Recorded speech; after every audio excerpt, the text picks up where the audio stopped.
All right, good morning, everyone. Thank you for joining us today's ACAW Trust Funds 2004 Fall Member Meeting. We will be hosting this meeting both in person and virtually through Zoom for some members who were not able to attend today. So before I introduce today's schedule and speakers, I'd like to cover a few housekeeping items. First of all, I'd like to introduce myself. My name is Jason Fleury. I'm the Director of Operations for the ACAW Trust Funds. Presentation, as I mentioned, will be live through Zoom for those who are not able to attend. In addition, we're also going to be recording this presentation, and it will be uploaded to our website sometime next week. We ask that during both the pension and health and wellness presentations, please keep your questions until the end of each presentation, as each presenter might answer your question as they're going through their slide deck. We will be answering general questions both from guests attending in person as well as remotely via Zoom. If a question relates to a specific member inquiry, we will forward those to our staff who will respond to you via email or phone next week. So we're trying to keep these questions more general, just for member privacy. And finally, as this presentation is also being recorded for our website, we please ask that you turn your phones off or set them to silent mode, and please keep the conversations to a minimum to avoid any sound distortion while recording. So that basically covers our housekeeping items. So at this time, I'm going to hand the floor over to Brett Horan, who's the board chair of the ACAW Pension and Health and Wellness Plans. Thank you. Morning, how are you? I'm Brett Horan, chair of the Pension and the Health and Welfare Plan. So I have a few pages. I'm going to try not to read exactly from the page. That's boring. So, but I do have a couple things that I'll read off. So certainly, as you know, looking to see who can't see me behind the column. So I'll kind of slowly move to the left or the right. So as you know, there's been lots of changes in the pension and the health and welfare plan over the last year. So we're going to kind of try to address some of these. So one of the things we're going to talk about is in June of 2024, the trustees received and approved the audited financial statements for both plans. And they are available on the website if you want to take a look at it. But let me bring up a couple of points. So on the pension plan, there's two things I quickly want to talk about. So the assets of the plan from December 31st, 2023 were $2,884,555.63 in the plan. And last year, the previous year, 2022, we had about $2.14 billion. So that's an increase of about 6.5% to the pension plan in 1 year. So the key point that the trustees went through is when in the June meeting, when we approved it, the auditors come up with a financial statement and we look at it. And what the auditor said was, and this is where I'll read it directly, in our opinion, the accompanying financial statements represent fairly and in all material respects the financial position of the plan as of December 31st, 2023, and its changes in net assets available for benefits and its changes in pension obligation for the year ended in accordance with the Canadian accounting standards for pension funds. So that's a key paragraph that all the trustees are looking for, because that's the auditor saying, yes, everything is in order, and you can rely on these statements to be assured that the money is well kept. So, the audited statements confirm that all their accounting and reporting is good, and this means that we can file it with the Alberta government and with the pension regulator, and then you can be assured that the money is well kept and well maintained. All the information is complete and accurate. The second thing I want to talk about is the actuarial valuation, which again is December 31st, 2023. So we had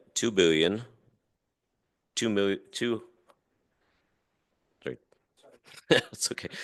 $2,239 million, and the liabilities were $1.695 billion. So that means we had a surplus of $544 million in the pension plan.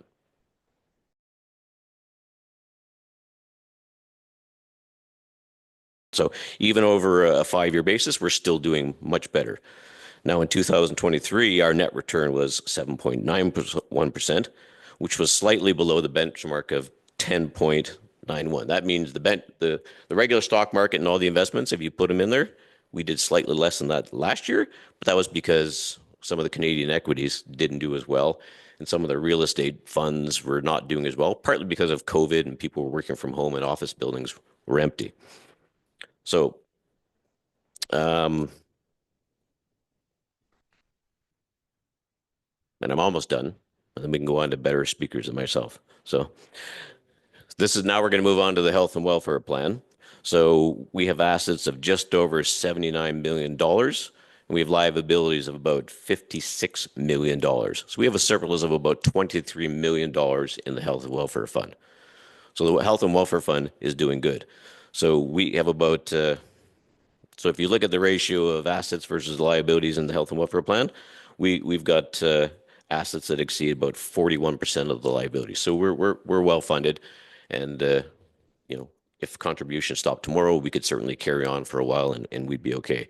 Now, similar to the pension plan, the auditors, when they look at it, they gave us the same statement. I won't read it, but basically the auditors came back and said everything is in order. All the accounting principles are great. Everything is in good shape. So the health and welfare plan at the end of 2023 had assets of 79 million, a little over 79 million, which was an increase of about 2.3% for the previous year. So again, like the pension plan, the assets in the health and welfare plan are actually going up over last year. And that's the end of my written statements. So we're on to the MC.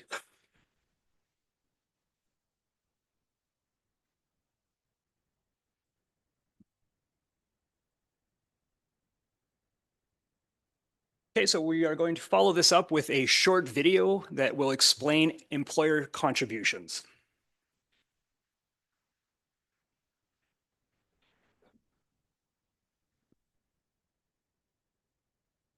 As a unionized building trades worker, you're not just building structures, but also building your future.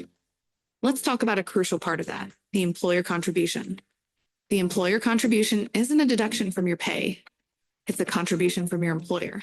Think of it as an extra investment that's negotiated between your union and employer for every hour you work. While employer pay stubs don't always look the same, here's where you can generally find your employer contribution amount. A line item similarly named employer current under deductions. Think of this amount as your employer contribution bank, which is actually further divided into two accounts. Your health and wellness benefits plan account, which goes up and down based on your worked hours and usage of plan benefits. And your pension plan account, which grows with every dollar contributed on your behalf from an employer, no matter how many employers you have throughout your career. For carpenters and scaffolders in Alberta, British Columbia, and the Yukon, who are members of the United Brotherhood of Carpenters and Joiners of America, or UBCJA, these contributions are pooled into a fund managed by experts. That's us, ACAW Trust Funds, your fund administrator. We allocate these funds to your respective health and wellness benefits plan and your pension plan accounts. Our job? To protect your interests, grow your contributions through smart investments, and keep your fund robust, even in tough times. Why? So when you're ready to retire, you can enjoy the fruits of your labor, knowing your financial future is secure. Your hard work today is building your tomorrow. Want to learn more about how your employer contributions are working for you? Visit acawtrustfunds.ca or give us a call at 1-800-588-1037.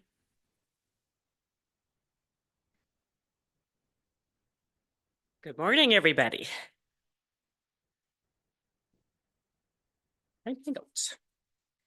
All right, thank you, everybody, for showing up. This is probably the biggest crowd we've had for the pension meeting in a long, long time. So, understanding your pension plan. Type of pension that you have is a target benefit, and I'm going to explain that.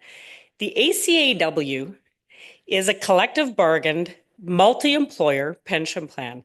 Effective January 1st, 2015, the plan is a target benefit in respective pension benefits accrued on and after that date, and effective December 31st, 2017 in respect of all service. So how is your benefit earned? Biggest factors in defining the plan are the actuary must use the negotiated contribution rate as an average for all members. So that means the 20-year-old and the 60-year-old is paying the same rate. These contributions are negotiated between the union and the participating employers in the collective collective bargaining agreement. These contributions purchases a monthly pension plan for members of the plan. An important point to know is that while the employer contribution is part of your compensation package, it does not come off your check, as the previous video had indicated. The employers pay according to the collective agreement for every member working, based on the dollar per hour basis.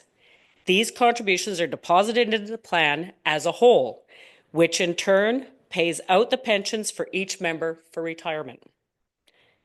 Based on the actuarial assumptions, it is determined what the monthly pension accrued would be. These assumptions are based on the age of the members, mortality experience, rate of return, etc., for all members of the plan. An important point is while the benefit assumptions are based on age, the contribution rate does not change. A member working on the job at the same job or at the same level, the contribution rate for the pension would be the same. While this is considered more of a target benefit and not considered a defined benefit, as previous mentioned, the contribution is based on the collective agreement. Therefore, if there is a downturn in investments or negative mortality tables, the benefit accrual may need to be adjusted. If there is an upturn, as we have recently experienced, you have a cost of living adjustment. We cannot force the employers to pay more into the plan, and the actuaries can't control 100% how the markets work. So the only factor that can ever be controlled is the benefit. The actuaries closely monitor these factors to ensure that we are in a position to pay the promised benefits, which is that PFAB that they were talking about. And they build the buffers to ensure that the benefit remains stable. Normal retirement age and early retirement options. Normal retirement is age 65. There is a 10-year window to commence a pension. You can start your pension as early as 55, but there would be reductions. How much of a reduction has a bearing to the last hours of work? Last hours of covered employment. But a member retiring age 55 could see a reduction as much as 50 to 70%. If a member has current hours of employment at the time of pension, the reductions are under age 65 is substantially lower. So if you're continuing to work, that reduction is, I think at 55 can be 26%. So it's a big difference as to whether you're working versus not working at the time you start your pension. So please note, you can also delay your pension. Commencing your pension in the year, or you don't have to start your pension till the year you turn 71. You can continue to accrue. So if a member is still working, and a lot of you guys do, you're working past 65, past 60, it may be advantageous for you to have the pension continue to increase. Monthly pensions are subject to taxes, and it's death and taxes, the only things that are certain. While the pension is accruing to you, it is accruing to you tax deferred.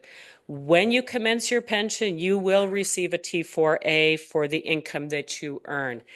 If your monthly pension is below a certain threshold, we won't be taking any taxes. So it is something to definitely monitor when you do start taking your pension. Key features and benefits. Lifetime pension benefits payments. Most of you should have received annual statements. Your annual statement will list a lot of information, such as your date of birth. Want to make sure that's correct. Current employer contributions for the previous year, the spouse that we have listed, and your secondary beneficiaries. pretty good idea to keep those things current. We have had situations where a member has passed away and they have listed a minor child of a girlfriend that they haven't seen for 10 years. Pretty hard to find that beneficiary, so please keep your beneficiaries up to date. The statement also lists the monthly pension amount. These numbers are based on the member at age 65, considered as the normal date of retirement. The monthly pension listed would be the guaranteed for 10-year option. I don't know how much of you have read your pension booklet. That's explained a little bit in your pension booklet, and that is considered the normal form. The other options that are offered by the plan are based on that guarantee 10-year option. And then it's actuarially to be calculated to be equal for all the other options. All pensions that are paid to the member are paid to the member's life. You can't outlive your pension. The member, if you live to your 110, the plan is going to pay you till you're 110. Spouse continuous options or continuation options. If a member has a spouse at the time of retirement, then the options are calculated to provide options that will encompass pension payments that will continue to the spouse for her lifetime, her or his. To clarify, if a member chooses a joint survivor pension, the amount would be less than the guaranteed 10-year pension to account for the spouse's potential payments. It is expected that the pension will be paid longer in this circumstance because we're taking on two different lifetimes. JS 100, JS 75, JS 60, and JS 50 are spouse continuous options. Upon the member's death, the payment will be paid to the spouse. Upon the member's death, the payment will be paid to the spouse for her lifetime. The number of the JS, so as I said before, JS 100, JS 75, 60, and 50, the JS signifies the percentage that will be paid to the spouse. For example, for the JS 100, the member is paid $1,500 a month. Upon the member's death, the same payment of $1,500% will be paid to the spouse for her lifetime.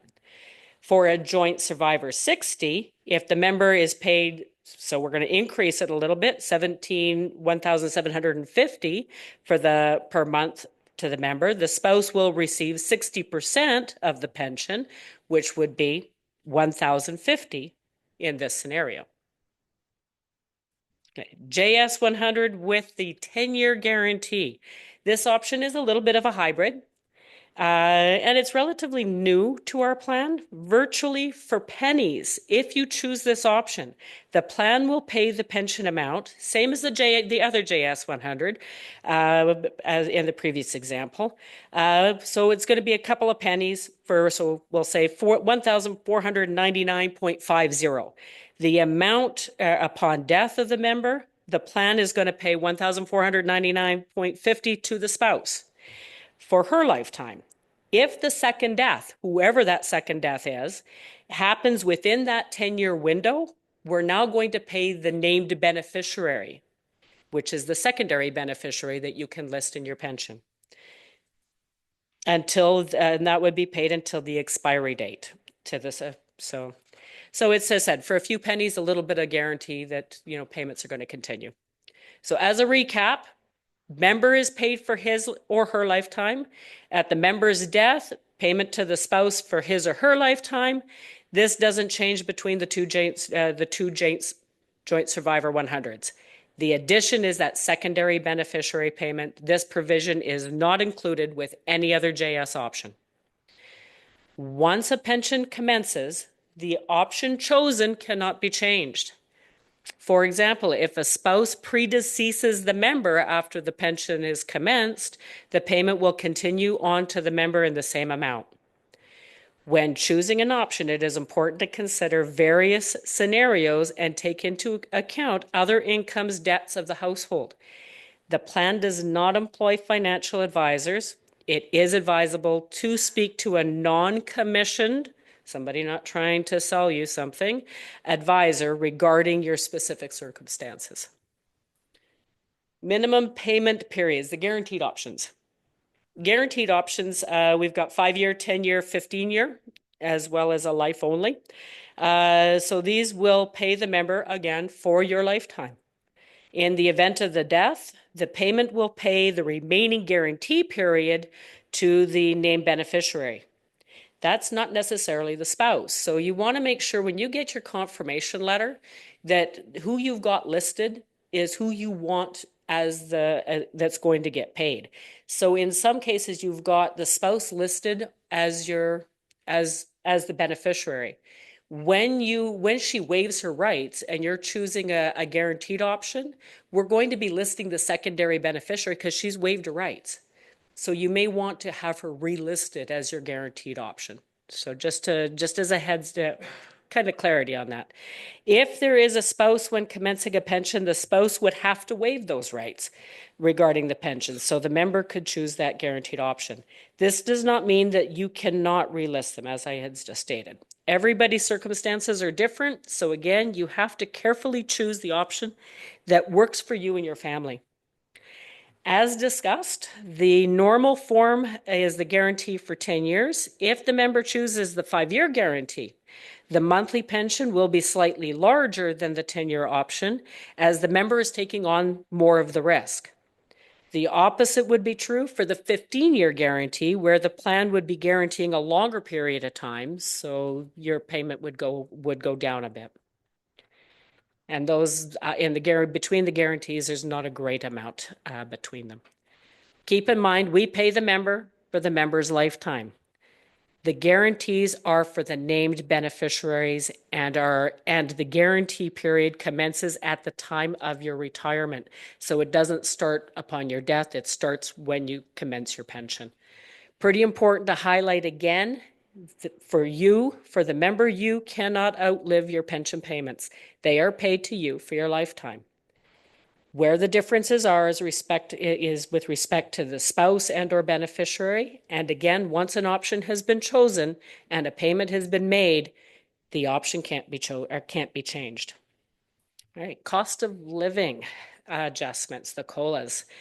The plan does not have prescribed cost of living adjustments. As mentioned in the pension booklet, your pension plan provides you with a benefit according to what the board trustees determines using its judgment about what the plan can afford. Considering plan demographics, which is age, gender, family structure, negotiated contribution rates, and investment returns. However, the plan has experienced positive returns, and the plan is well funded, and the ACAW pension plan has recently had 2% cost of living adjustments for members, deferred members, and pensioners. The first one was on January 1st, 2023, and the second, January 1st, 2024. On January 1st, 2025, there will be a 20% increase to monthly pensions.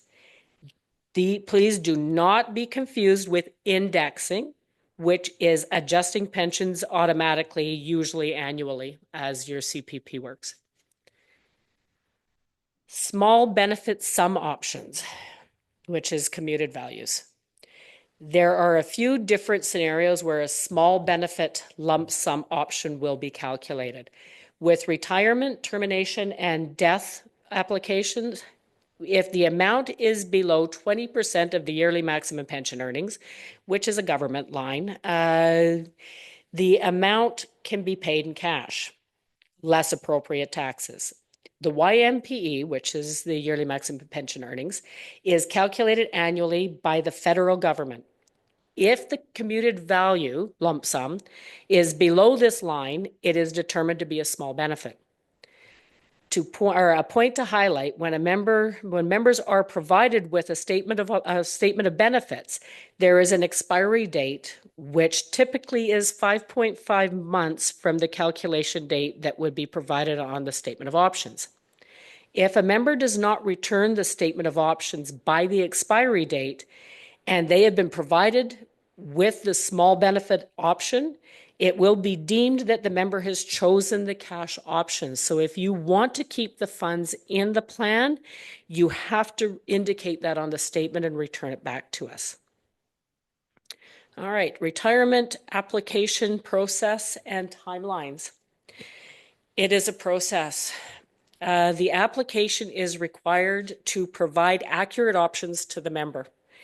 There is a legal obligation to provide spouse options if the member has a pension partner. Delays arise from incomplete applications and statements. Our plan office cannot lock down a retirement commencement date until we have a complete application. For example, if the plan office receives an application in which a member states that they do not have a pension partner, and then we pull the file and they say they have never experienced a separation or a divorce, and then we review the file and reveals that there was a previous spouse or spouses in some cases, or have claims that were paid for a spouse in the health and wellness department, the application has to be returned to the member for completion. Again, can't lock down the retirement date. So a pension partner spouse will have the option to waive the rights when the statement of options have been provided. Should this pension partner or spouse wish to do so. It's their right to not allow it.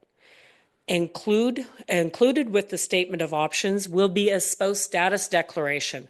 This declaration is mandatory for all statements that monthly options are being offered. It requires a commissioner of oaths or notary signature, and the commissioner of oaths actually has to see you sign the form. So don't pre-sign the form before going in front of them.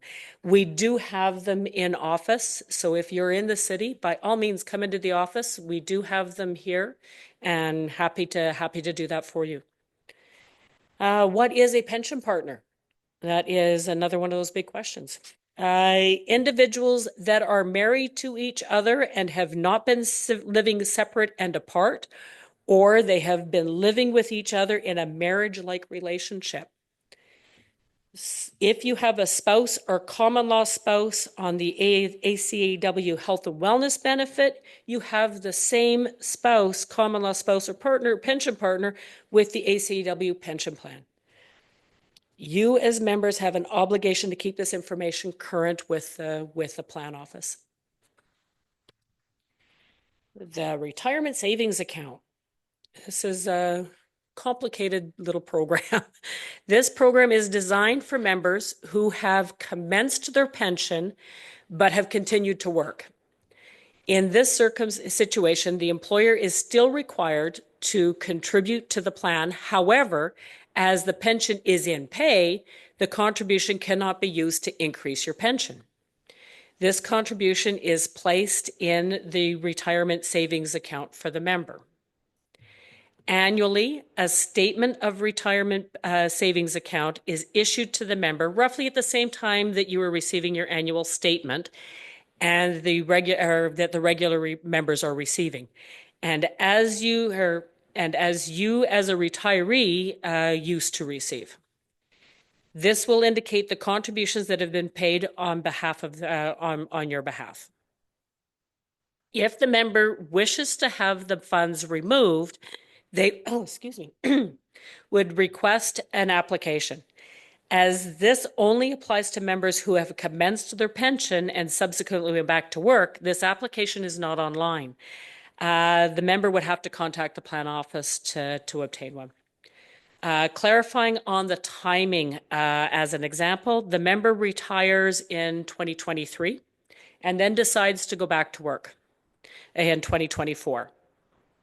Contributions earned in 2024 are paid into the plan office.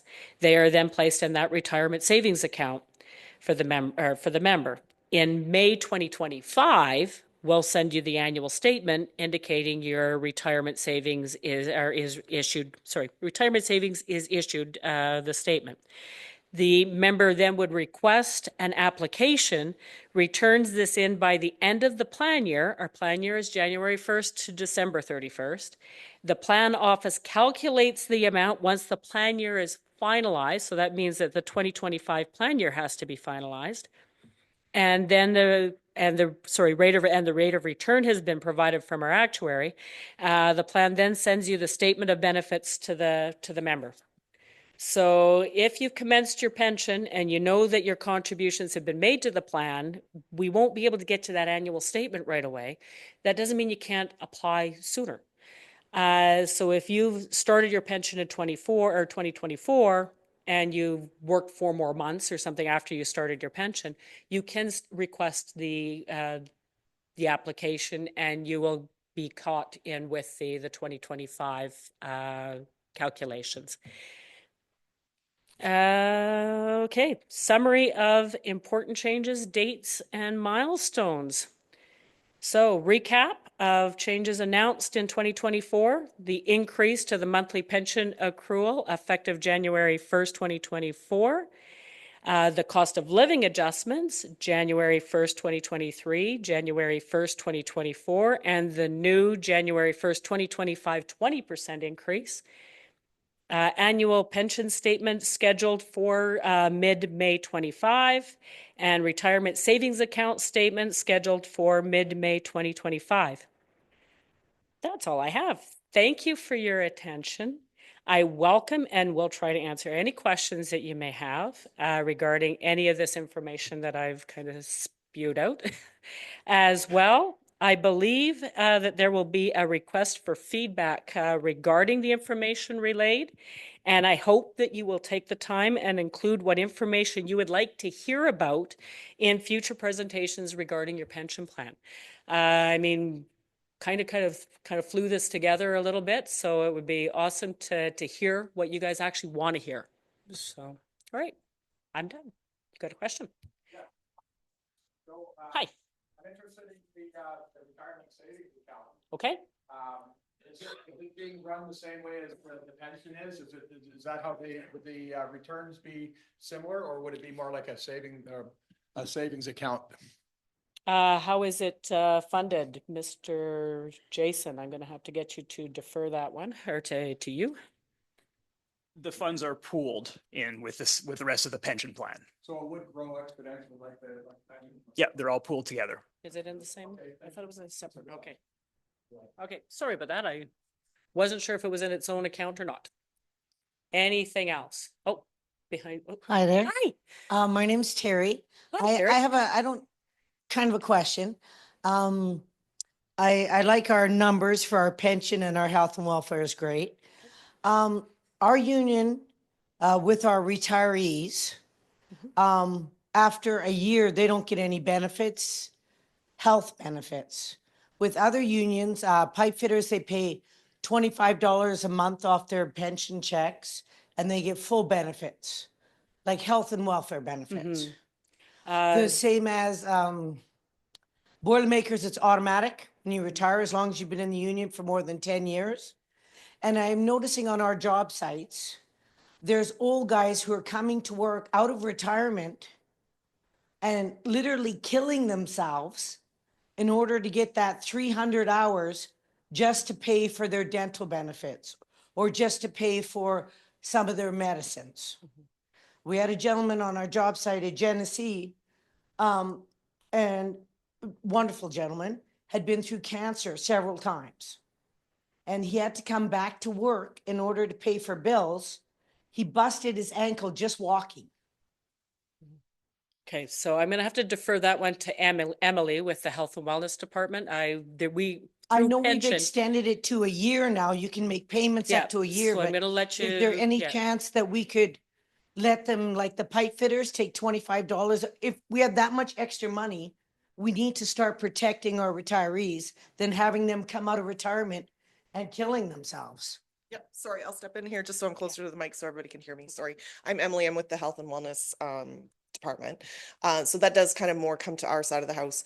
There is some extensions, as you mentioned. Currently, it's not a long-term extension as it stands right now. They do have the option to return to work if they would like to. It's definitely something that's on our radar. I'll put it that way.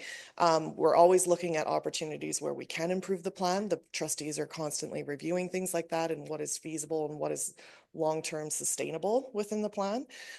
So it is on our radar. If it's something like that comes in place in the future, you will be the first to know, for sure.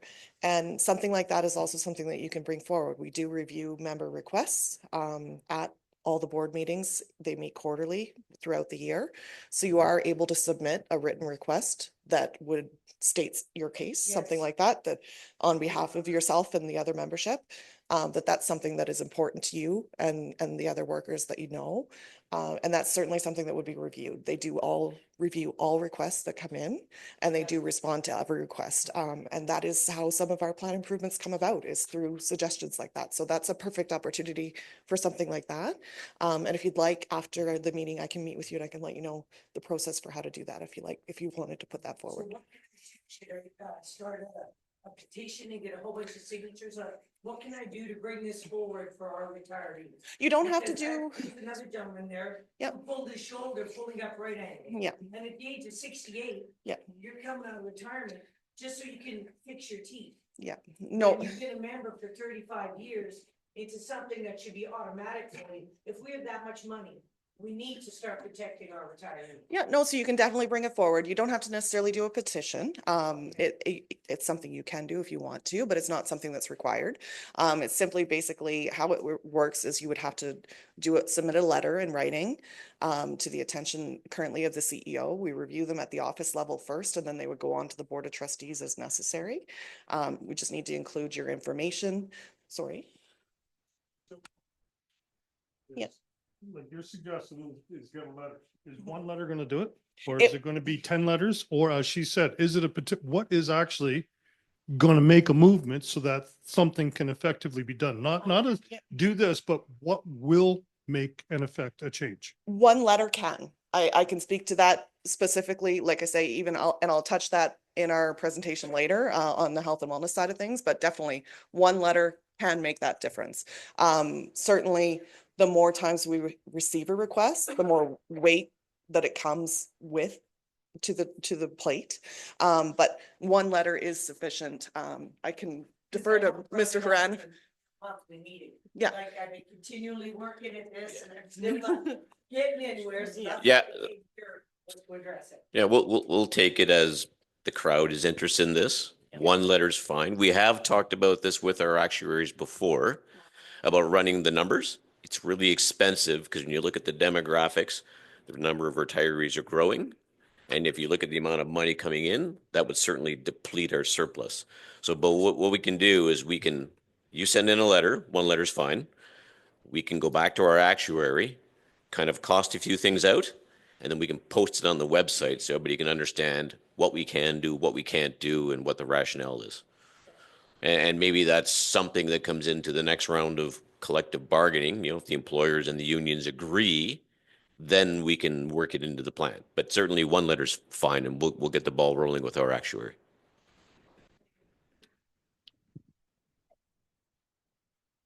My name's Michael Reed. I got a question about, I'll give you a scenario of, let's say, retiring early, 57 years old. Working versus not working at the time. I'm a little fuzzy on that.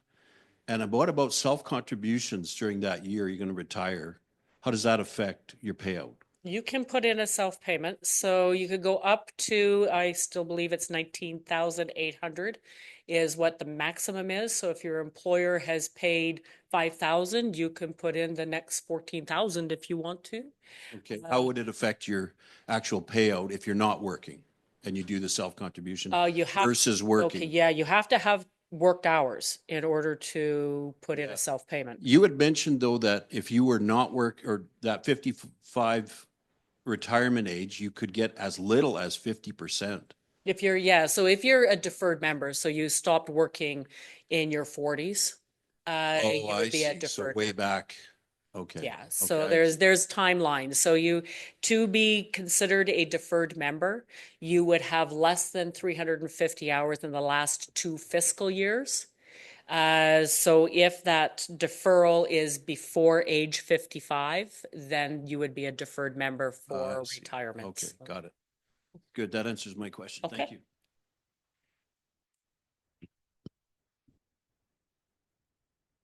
Hi, my name is Craig Armour.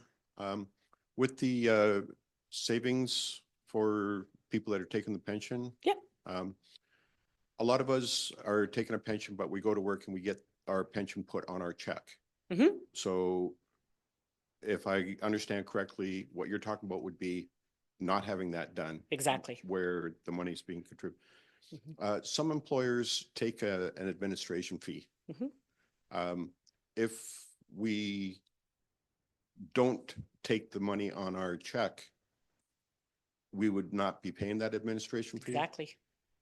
All right. Is there any way that we can find out which employers do and which employers don't? Well, it's, you would have provided them with a retiree, with a form. Yes. You would have to retract it from them. And then they would then contribute it into the plan. Okay, but there's no way to find out ahead of time which ones do and which ones don't? Not following, because it would be your instigation. All right, well, Yeah, so I think if you've given them a certificate for retirement, Mhm. then you can retract it. You just have to go to that employer and have it retracted, and then those hours would then come to the plan. Okay. Yeah. All right, thank you. I think just to clarify, I think what you were asking is, do we have a list of employers that charge the administration fee and that don't? We do not, unfortunately. Okay, so it's something we have. It's something that's 100% on the employer side. So we do not know who might charge that fee, unfortunately. And part of that administration is that they won't pay extra to provide that to you. So they have to pay EI, they have to pay CPP and income tax. So that's what that admin fee is because they're paying it to you as wages. They have to take the deductions because they're charged those deductions. And that's where, I think that's what they're calling it, as an admin fee, as an admin fee. Okay. So when you are giving them the retirement certificate so that you can have it paid on your check, it's income. So therefore, the employer is having to pay income tax, CPP, and EI on those contributions. So therefore, they're reducing it from that contribution that you would have been getting paid if it had come into the plan. So it's like, you want it now or do you want it later? I mean, it's kind of, but if Money that you earn an hour, would that increase in your savings account? Does it actually make money that, say, whatever we get on our check but goes to you, does that go up and it down? goes up and down. So most cases, it really, it's up to the person, right? I mean, if you're only taking a small, shutdown, maybe it's just as easy just to keep it, have it come off your check. Some cases, or put it on your check, sorry. And in some cases, you're better off because you're going to have that delay on getting the payment out of the account. It's not something that you can do that like next month you can apply and get this removed. It's going to take, it's a process. Yeah. Okay. Hey, with the removal of the UBCJA from the trust agreement and non-union contractors sitting on the trust, is there plans to bring in another union into the trust? That is not something I can answer.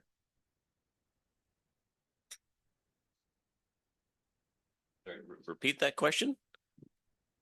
So with the removal of the UBCJA from the trust agreement and multiple trustees sitting on the plan that are not union contractors, is there plans to bring in other unions into the plan? So your question is whether or not other unions are going to join the plan? Yeah, as it's written right now. Yeah, no, I mean, we opened it up so that we could have other unions join in to, the construction industry is boom and bust. The hours go up and down. So the plan was is if we could get some union in that had steadier hours, it would be better for it. There is currently no union under consideration for joining the plan. We just opened it up in case something came up. So that could happen in the future. Another union could join the plan. That's a possibility, right? We'd have to look at that individual union and find out if it fits into the plan or not. It's not like they send in a request to join. The trustees would look at it and say if that's a fit or not. It would be like another construction union joining in that has more stable hours. No, come on now, be serious. Yeah, that's not a serious question. It's not a serious question. Why would we bring Clack in? That's the competitor. No, that's not a serious question.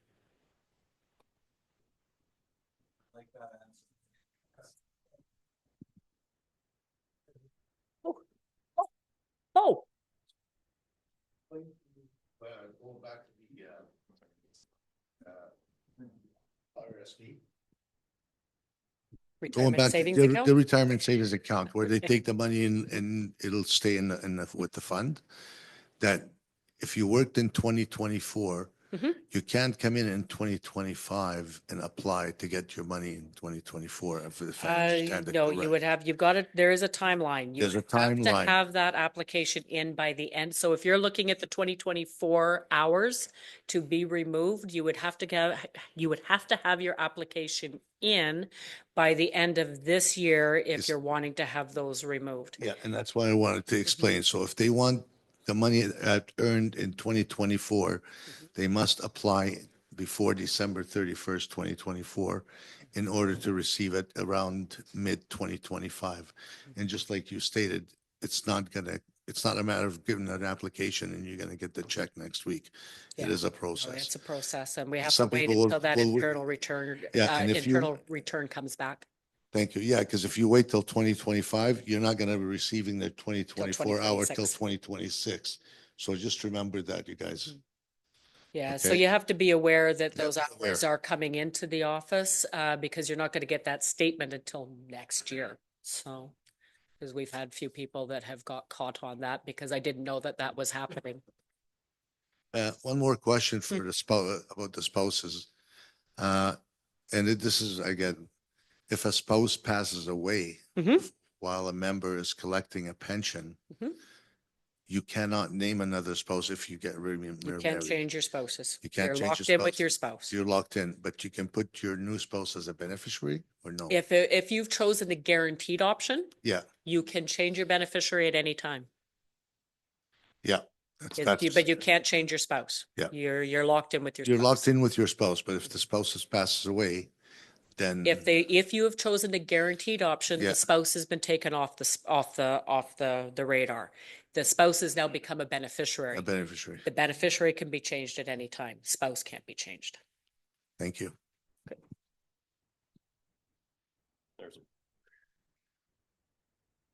Thanks. Oh, hi. Hi, just a quick question about that savings account. If Okay. a member was to choose early retirement at 55 Mhm. and wanted to continue working. Okay. What I was asking is if a member was to choose to retire early at age 55 in that savings account and you continue to want to work after 55, does that money go in to that account after 55 or 60? No, it's at That's- 55. So Okay. if you have to be in receipt of a pension, full stop. So you can't start your pension until you're 55. So you can at 55 take that reduced pension. Keep in mind how much it is. It's still a 26% reduction at 55 if you're a member working. Okay. And then you're going to take that contribution and put that into the And that will savings go account. into that savings account. And that for- goes into that Okay. savings account. Yeah. Thank you. Just kind of on that same thing, can we get the wording on that put into the pension booklet, like some example or It should copywritten be in? coming into, we do have a reprint of the booklet because there's been quite a few changes. And we do have booklets being redone in the new year.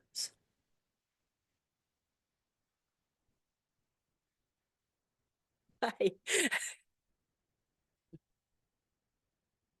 It's my understanding that between 50 and 55 and 60, you didn't get that on your check, the pension No, contribution. Is that something new? the retirement, losing the name of the acknowledgement form, that's it, sorry. The retirement acknowledgement form is only at age 60. That's never changed for Right. us. So that savings plan for 55 to 60 doesn't really apply, does it? Is that? It does Oh, yeah, apply. if you are in receipt of the pension has to be paid. Right. We can't keep the money. It's your money. So it goes into the plan and then it goes into that account for you. I know a few people that are collecting their pensions before 60 and are not getting it on their checks. So how are Oh, they gonna won't get find it. this out? It would come in. It would So come it in. is going into a savings account for them now. Okay, Yes. I know. a few Yeah, now people that that's could tell that. relatively new. Is it 2 years old, 3 years old? Is that an automatic thing? Yeah. Is it automatic, it will go into your name? Well, it goes into, yeah, it'll be accounted to the hours that are worked. Yeah. No, it's automatically in there. It's a, you have to apply to get it out, but it will automatically be in there. Okay, I want to continue working until I'm 75, whatever. 71. Do I have to come into the hall to fill out a paper and say, I want to have the savings account, or do I just go and retract the thing for my employer? Mhm. That's how I do it. Yeah. Thank you. Yes, they have to get something to our accounting department so that they understand why they're now getting contributions, et cetera. So, yeah. Okay. There we go. Sorry. These are a lot of great questions. What we're going to do, just because we want to get through the whole presentation, we've got some more Q&A at the end of the full session. So we're going to go on to health and wellness with Emily. We'll have some Q&A for the health and wellness. Then we'll have our CEO, Paul Owens, speak. After that whole session, we'll have some more Q&A for any other questions you might have. So please stick around, but we'll just try to continue with the rest of the presentation, but we definitely will take more questions at the end of the session, if that's all right with everyone. Perfect. Thank you. Okay, thank you.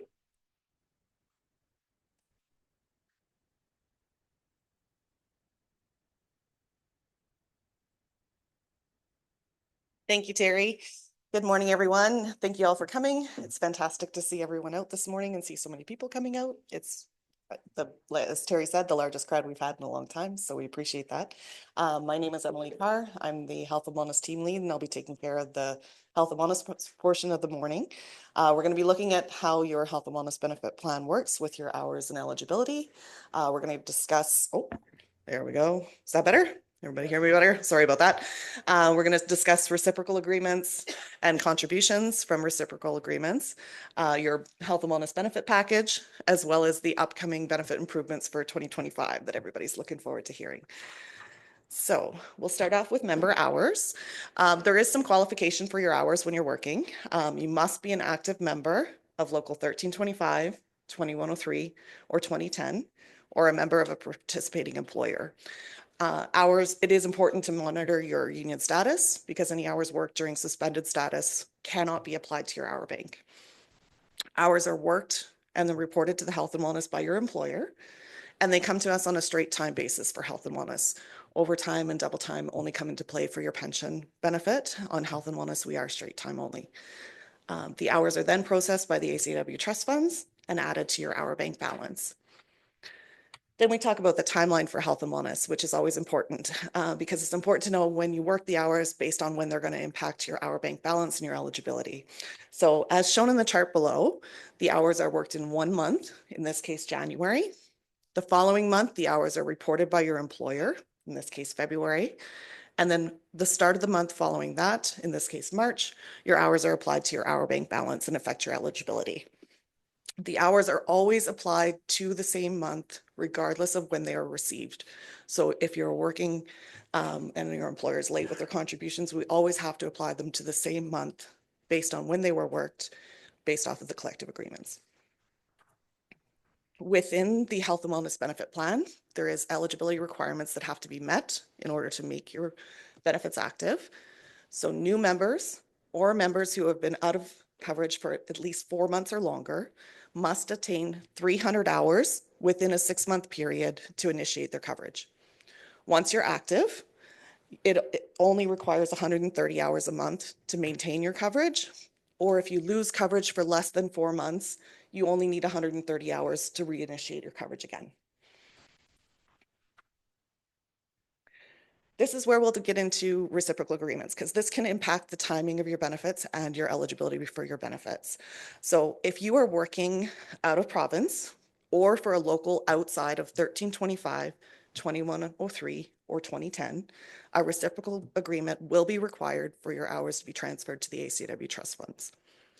Reciprocal agreements are in place with many locals within Canada. They allow for the transfer of your hours and contributions to ACAW while you're working out of province or under another jurisdiction.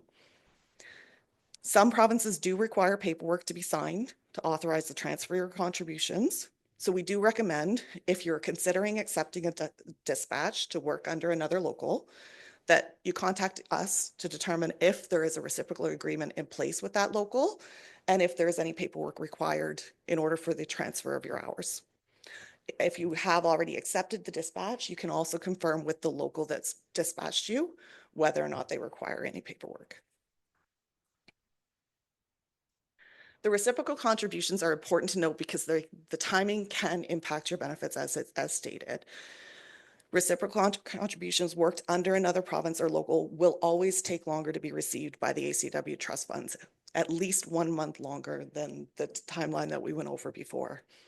This is because the hours and contributions are processed by the plan administrator for the reciprocal local before they are submitted to ACAW trust funds. If the contribution rates are also of note because for hours worked in another province or under a reciprocal local, their contribution rate may not match the current health and wellness contribution rate of $2.10 per hour within our locals. If the contribution rate is lower than the ACAW rate, the contribution received will be prorated to determine the number of hours loaded to your hour bank. This can mean that you may not receive full credit for your hours that you're worked if their contribution rate is lower. This is something that's negotiated on the local level with the local union and is outside of the ACAW trust funds control. So we can simply apply the hours based on the funds that are received from the other local. In most cases, we are also not notified when you're working under another local. So by notifying our office that you're working under another local, we can review your current hour bank balance and eligibility status to determine if your coverage may lapse while we are waiting for those contributions to be received from the other plan. We can also discuss any self-pay options available to you or other hour bank extensions that may apply. This also allows us, by notifying us that you're working at a province, this also allows us to confirm that your contributions are being remitted to us properly and in a timely manner.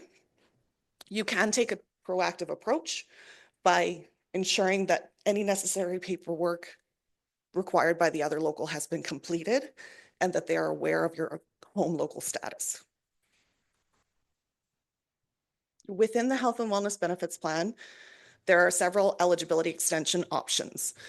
So within the self-payments, your hour bank, when it drops below the required 130 hours per month for coverage, you can qualify to self-pay for up to an additional 6 months to extend your benefits, as we talked about before.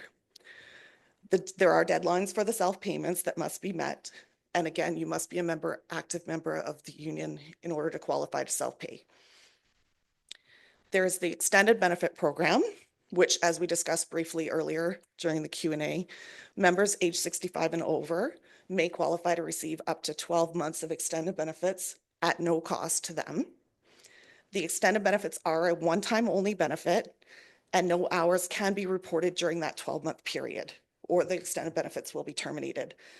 A member may make self-payments before the extended benefits apply, but not after.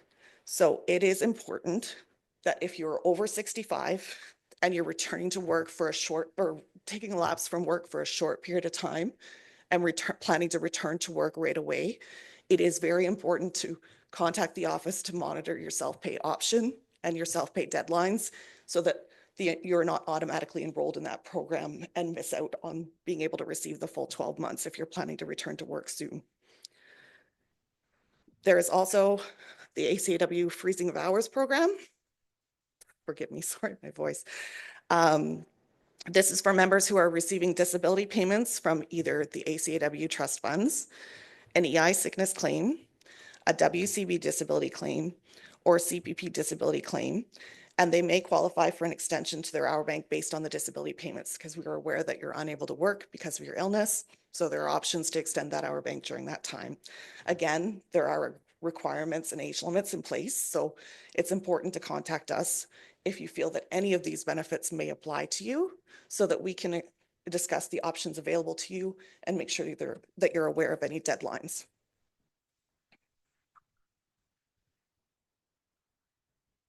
Okay, now into your health and wellness benefit package. We have some key items that we have coverage on. This is just a high-level overview, of course. Our booklet and our website has all of the information available for your full benefits. But we have a dental coverage within the plan that includes both basic and major coverage for members and their dependents. We have vision coverage that covers eye exams, glasses, contact lenses, laser eye surgery, corrective surgery, that type of thing. We have our prescription medication coverage, which is accessible now through your prescription benefit card, directly through your pharmacy. We have supplementary medical coverage, and supplementary medical coverage is very broad. It includes a wide variety of paramedical practitioners, such as chiropractic, massage, and naturopathy. It also covers a wide variety of supplies and items, such as diabetic supplies, foot orthotics, etc. And again, the full details are on our site, or you can ask us for sure. We also have hospital and ambulance coverage for both members and dependents. And as well, we are committed to supporting our members' mental health through all aspects of life, through our mental health service professionals coverage and our member and family assistance program provided by TELUS Health.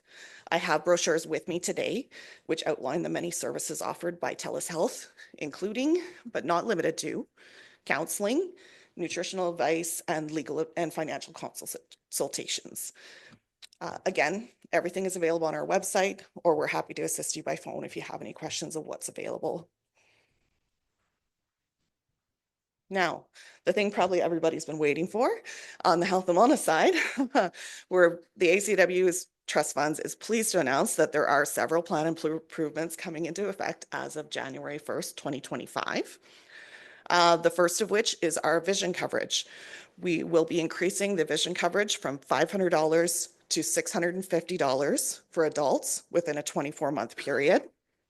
We will be increasing the coverage for children from $250 to $400 within a 12-month period. Our hospital and ambulance coverage has been updated to reflect the provincial fee schedules where the service was incurred.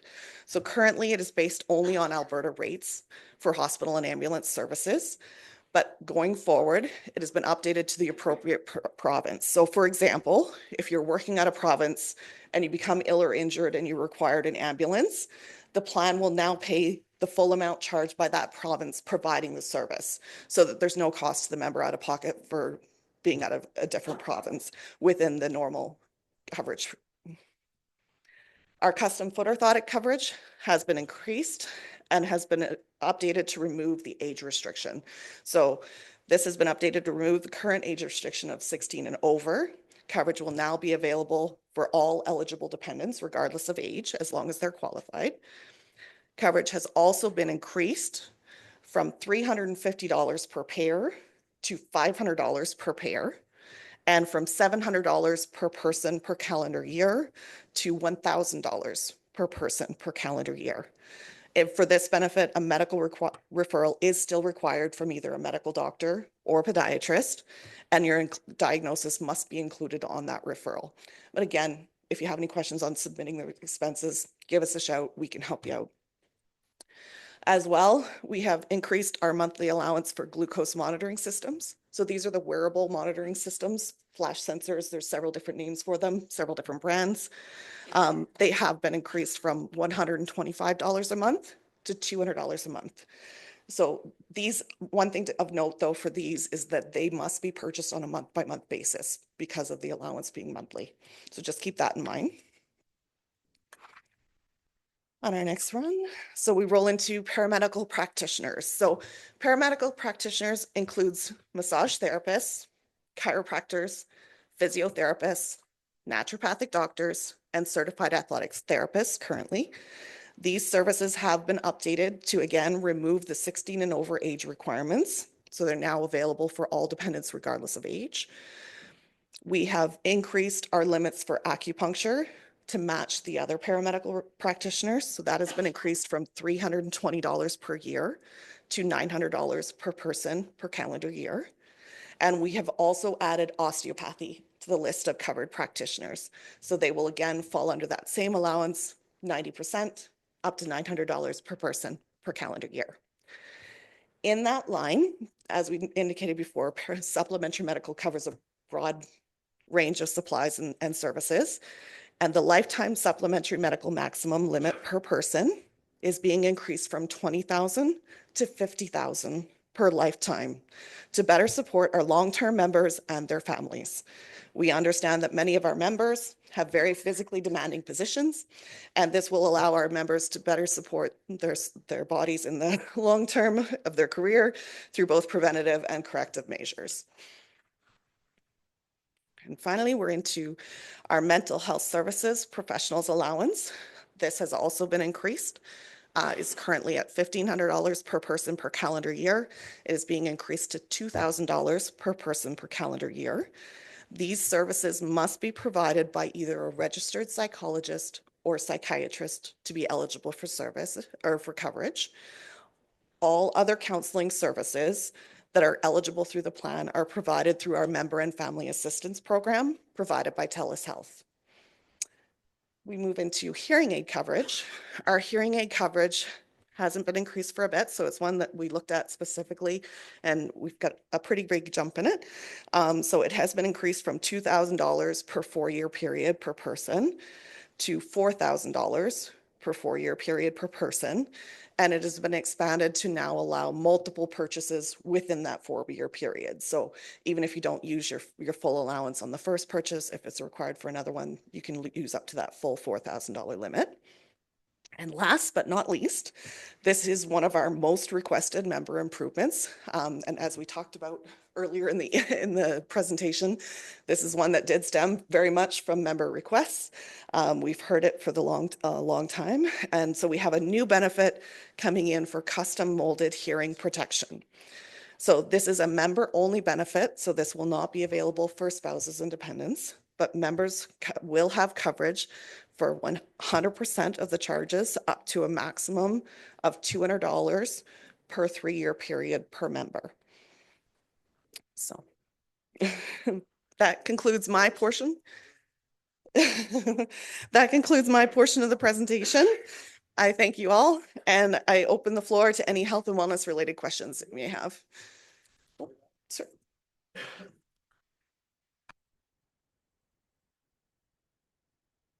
Hi, Gaetan Marlo. I appreciate all the increases that you mentioned. Similar to the pension, in the new coming year, 20%, whatever, increase, health and wellness, all the benefits. I'm using a lot of chiropractor and a physiotherapist and massage. The $900 hardly covers 2/3 of the year. Okay. Even less. If I go to physio, they want you there twice a week. Within 3 months, I went through my benefits of $900. So something to look into, maybe raise it up to like the rest of cost of living. Any visit is $90. Massage goes up to $120, between $90 and $120. Chiropractor again is around $80 to $90. You don't even go once a month, and you're going through your $900. Something to look into to raise that one at least to $1,200 maybe. For sure. No, it's definitely, I appreciate Something to consider. Appreciate that. We can, those are the types of things that we do definitely keep in mind as we're reviewing these items year to year. This year we focused on some items that hadn't been increased for a while, so we wanted to kind of bring things up. We also look at usage and sustainability, things like that as well. Those are very high usage items. So they do have to monitor things like that where it is a high usage item because the cost is higher to the plan. So again, we have to look at the sustainability over the long term to be able to offer those benefits, because once it's there, we don't want to take it away, right? So, but that's definitely something I can take forward and we can bring forward in the discussions for moving forward for sure. Thank you.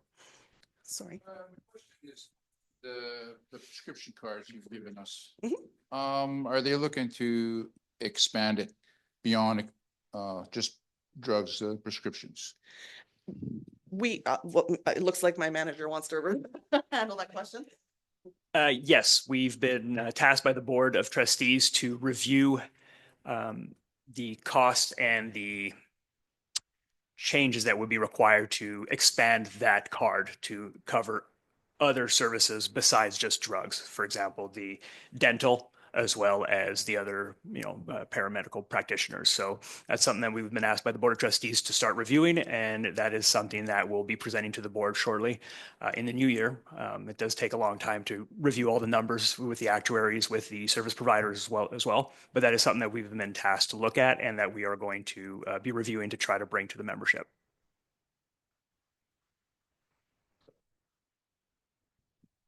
Can you give us some examples of the orthotics benefits we could use?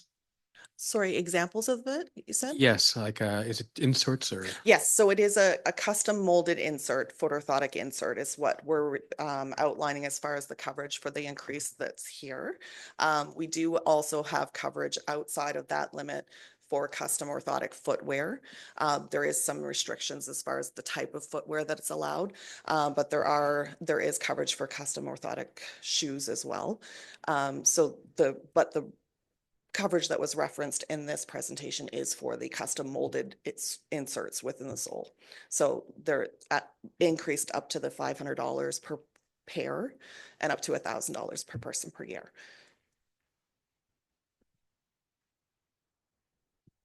Has there ever been any discussions to bring in long-term disability into the benefit?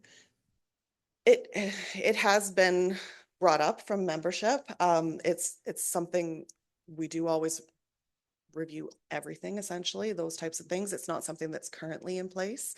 We do offer the weekly disability option, which is up to 26 weeks of payments, but not currently. It's not something that's offered within the plan aside from the weekly disability option of the 26 weeks for illness or injury.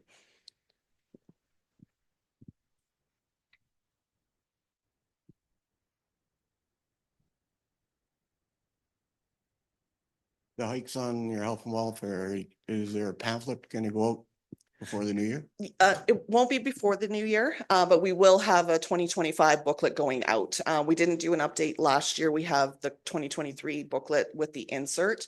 I have some of those with me today if you wanted one, but we are planning to do an update for 2025 that'll encompass both 2024 and 2025 changes.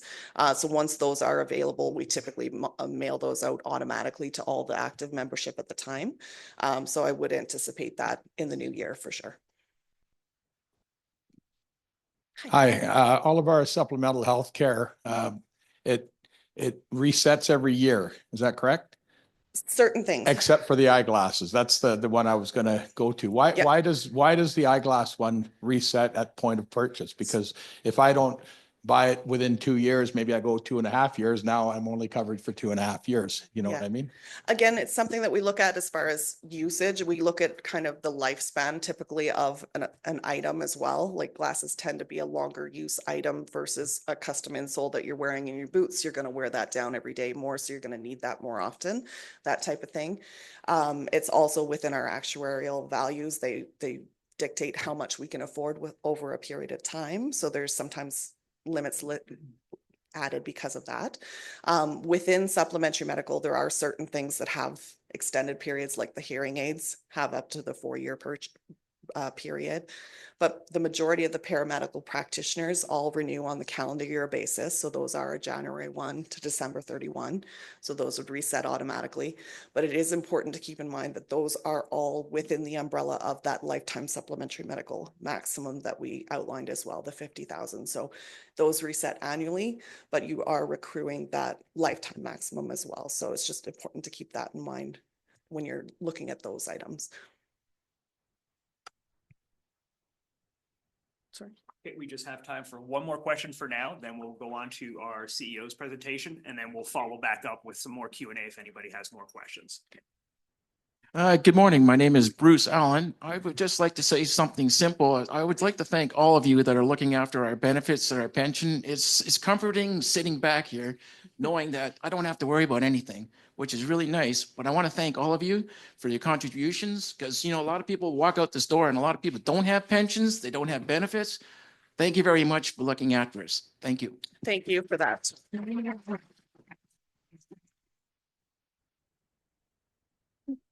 I can speak for all of us and say that we certainly appreciate that feedback. Thank you. I'll invite our CEO, Paul Owens, to the podium.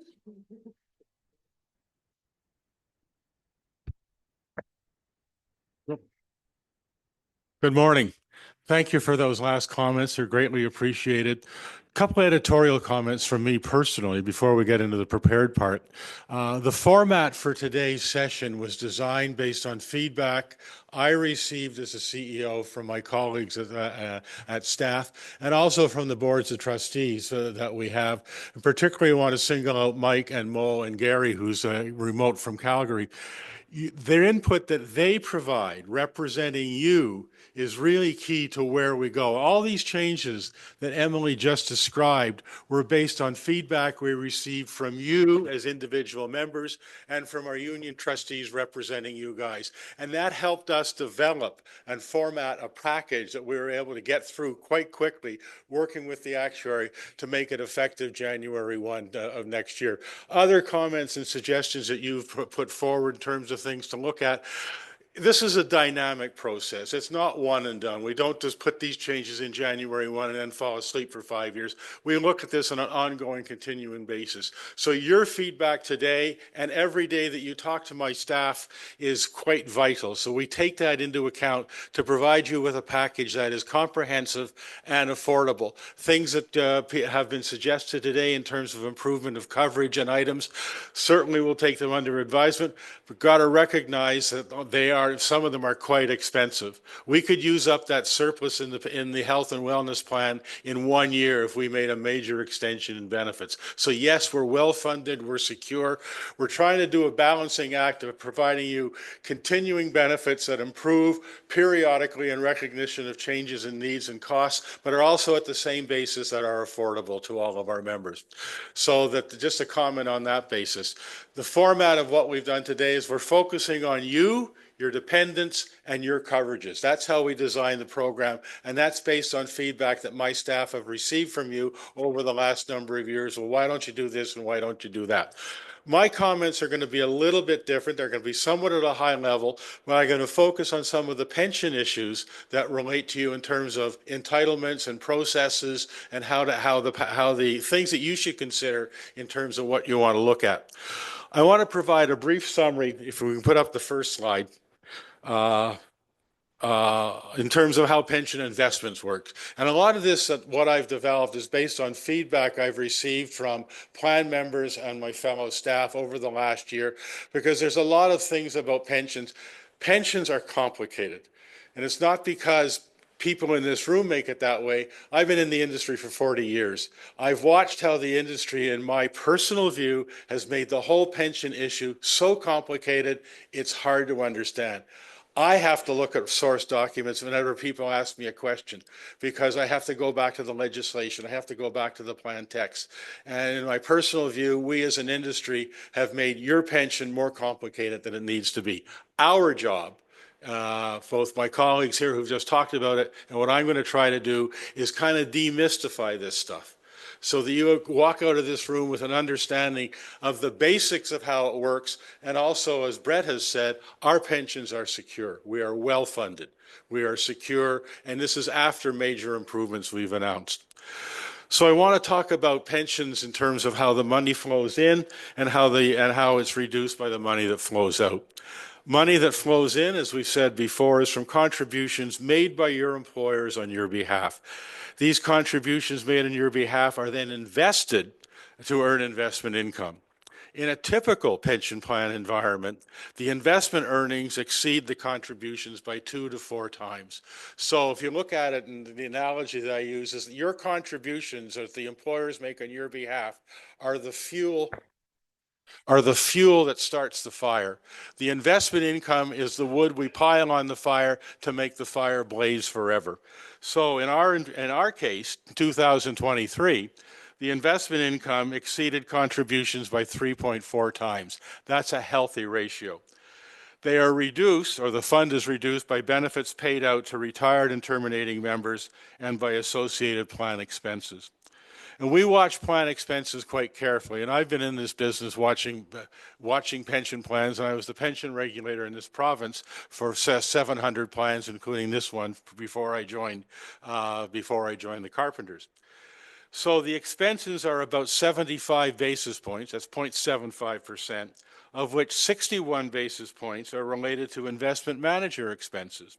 And 14 basis points, or 0.14%, is the actual cost of administering your pension plan on a day-to-day basis. And I can tell you, based on my experience and based on plans that I've administered, we are very competitive. And I look at you, and when you look at your own personal investments that you may have, look at what your brokers are charging you for expense ratios. It's going to be a lot higher than what our plan is operating under. The important thing to recognize in the management of your plan is that the contributions are made by employers in accordance with the terms of the collective agreement. And these are made directly by employers to the plan. You do not see them as coming off part of your paycheck.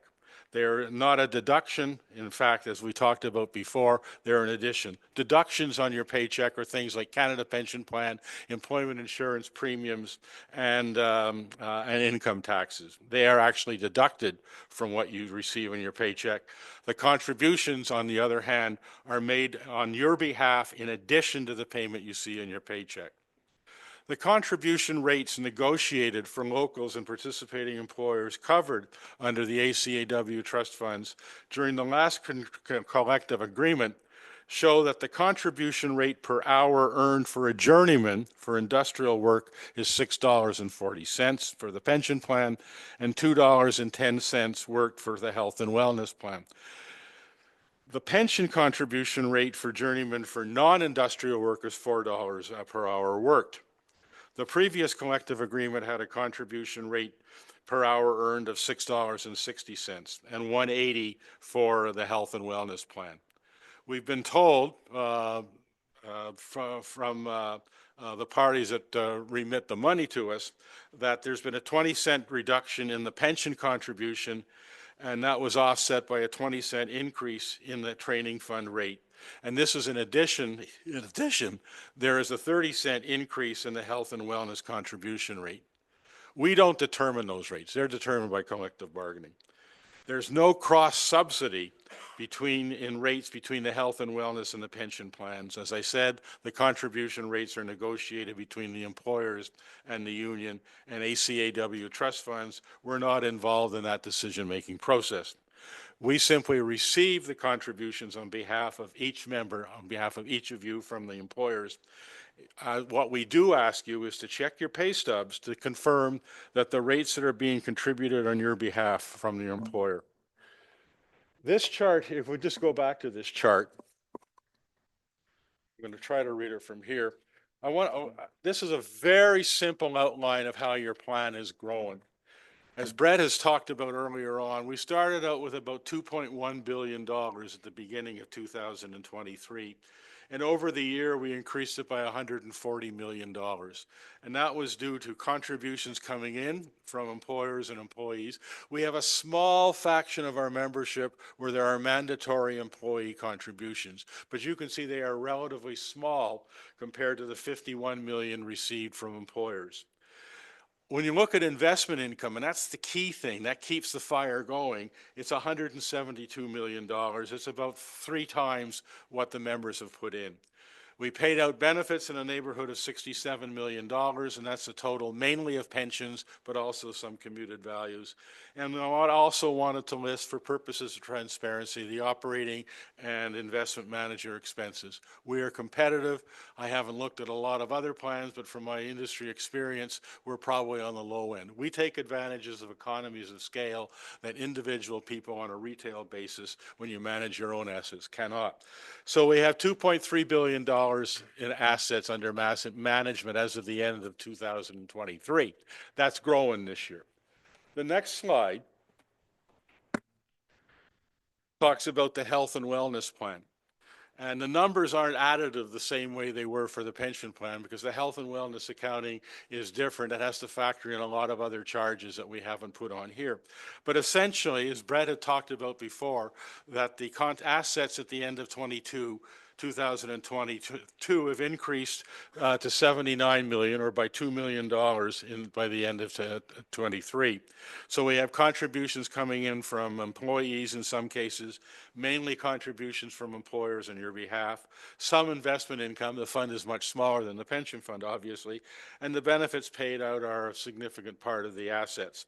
So all in all, even with the expenses for both investment management and our administration, we've been able to increase the assets over year over year. The next chart is something that this is the retirement components. Right.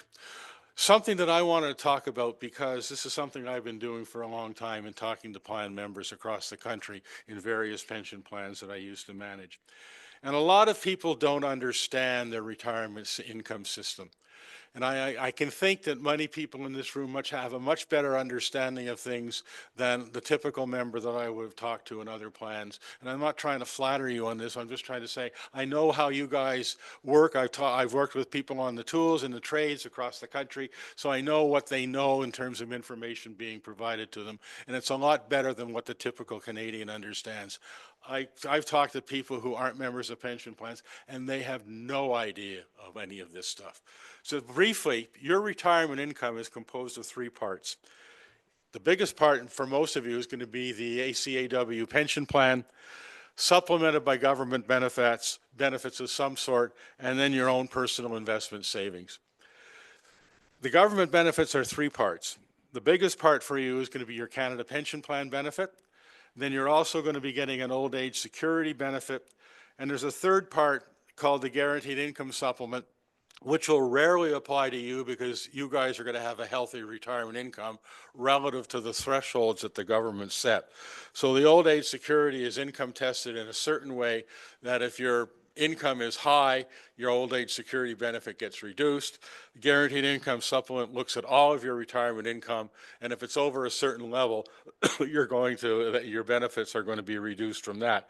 The examples that I'm going to show, based on what numbers I've seen related to your plan, show that most people in this room would not qualify for the Guaranteed Income Supplement. Personal savings, I'm not going to list them all. We just talked about two of them: registered retirement savings plans, which have been around, believe it or not, since 1957, and tax-free savings account, which came in about 2006. Over the last 10 years, what we've seen from statistics provided by Statistics Canada is that more people are putting money into tax-free savings accounts than the registered retirement savings plan. And from a financial planning view, that I can understand why they're doing it. The next chart, this shows examples, and I'm talking about an average and a maximum. And the average is based on stats provided by my colleagues here. And I looked at somebody who worked, the average hours that one of our members works in a year is about 1,151 hours. Does that sound right? Yeah, thank you. So that people aren't working 40 hours a week for 52 weeks. So if we look at the average salary that produces for a journeyman, it's just over $55,000. So what is that person going to get? Based on the actuarial valuation that's been provided to us for the year ending 2023, the average pension paid out to plan members is just over $1,000 a month. On top of that, the average Canada pension plan being paid out this year is $815, and the old age security as of October 1st is $728. Because of that income received from both the pension plan and Canada pension plan, our pension plan and Canada pension plan, this person would not be eligible for a guaranteed income supplement. So the total retirement income from this person is just over $31,000. And I'm using a number at age 65. Looking at the maximum, where somebody works 50 weeks a year at the journeyman rate, we're talking about $96,000. The pension, I don't know what that's going to be because I don't know what their past service is, but we kept the pension the same.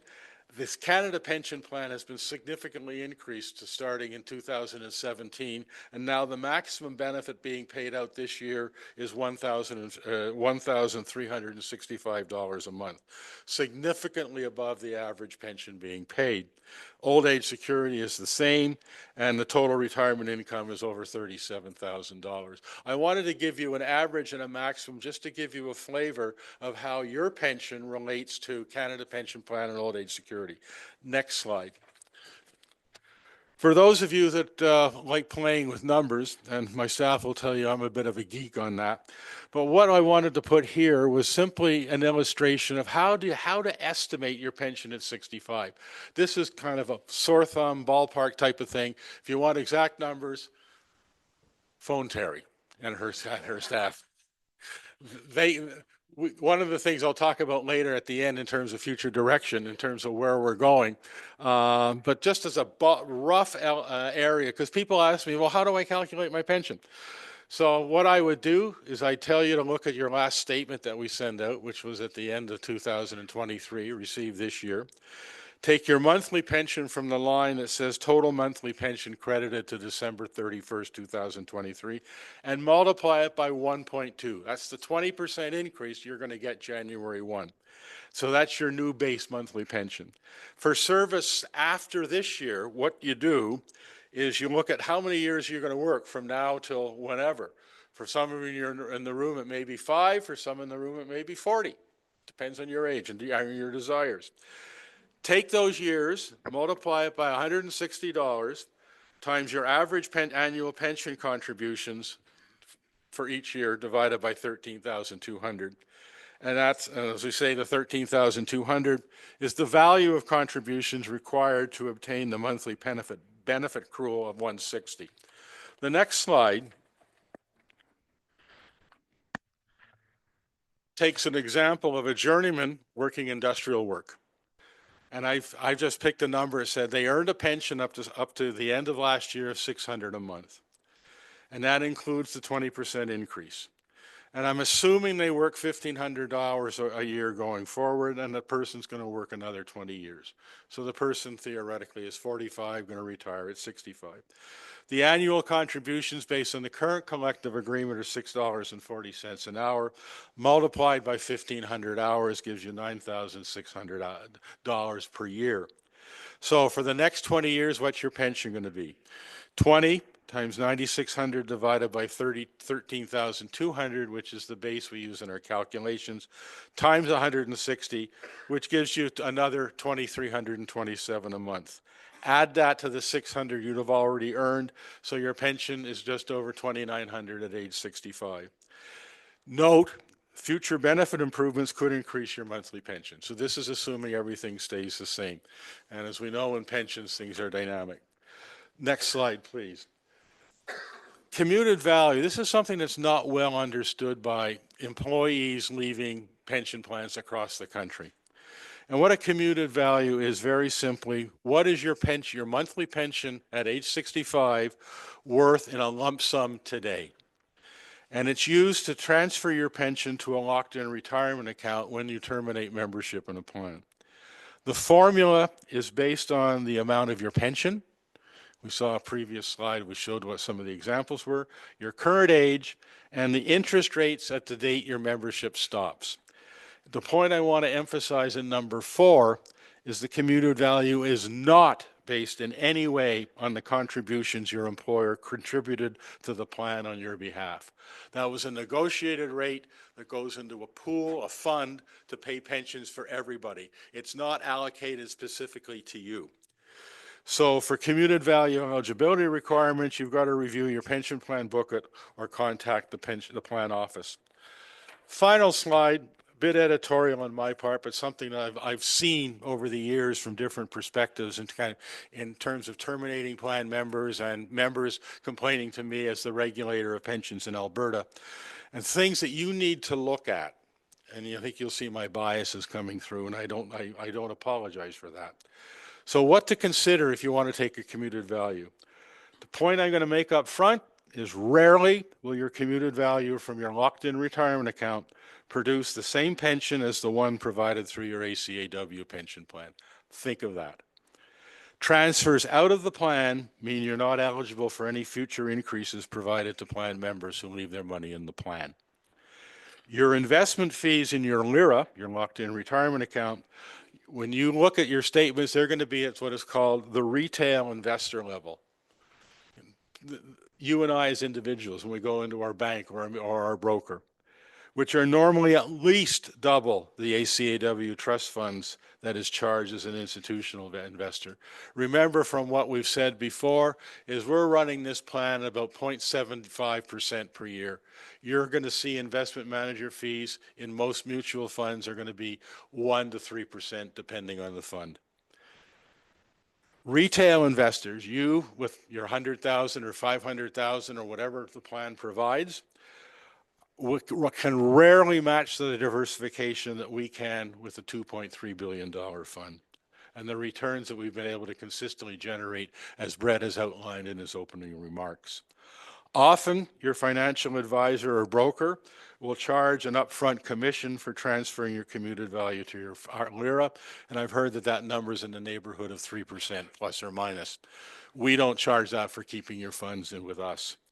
If you ever decide to convert your LIRA to an annuity with 65, you're exposing yourself to interest rate risk. What does this mean? If the interest rate at the time you convert your LIRA to an annuity is less than the interest rate that when your commuted value was originally calculated, your annuity will be less than the deferred pension payable from the ACAW pension plan. And I can give you a real live case, not related to this plan.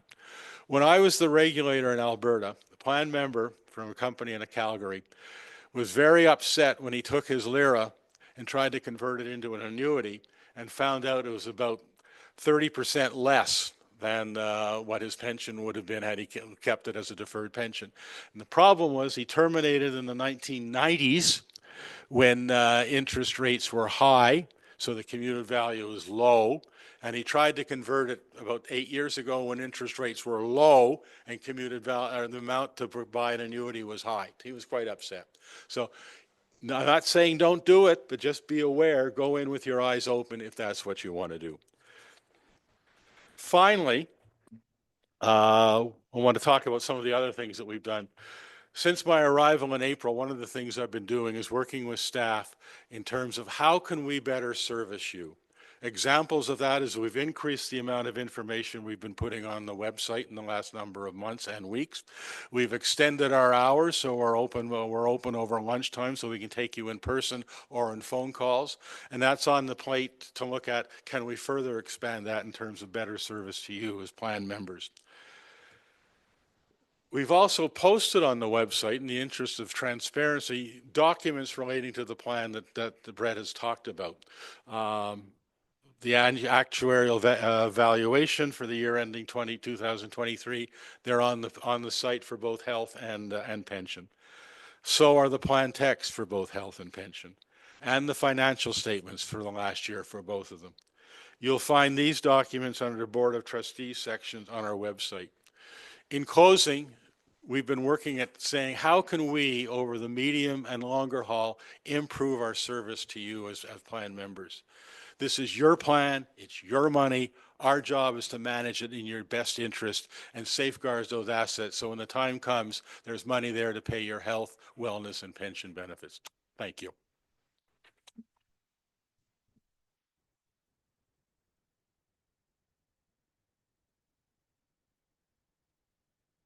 We can make it a general Q&A.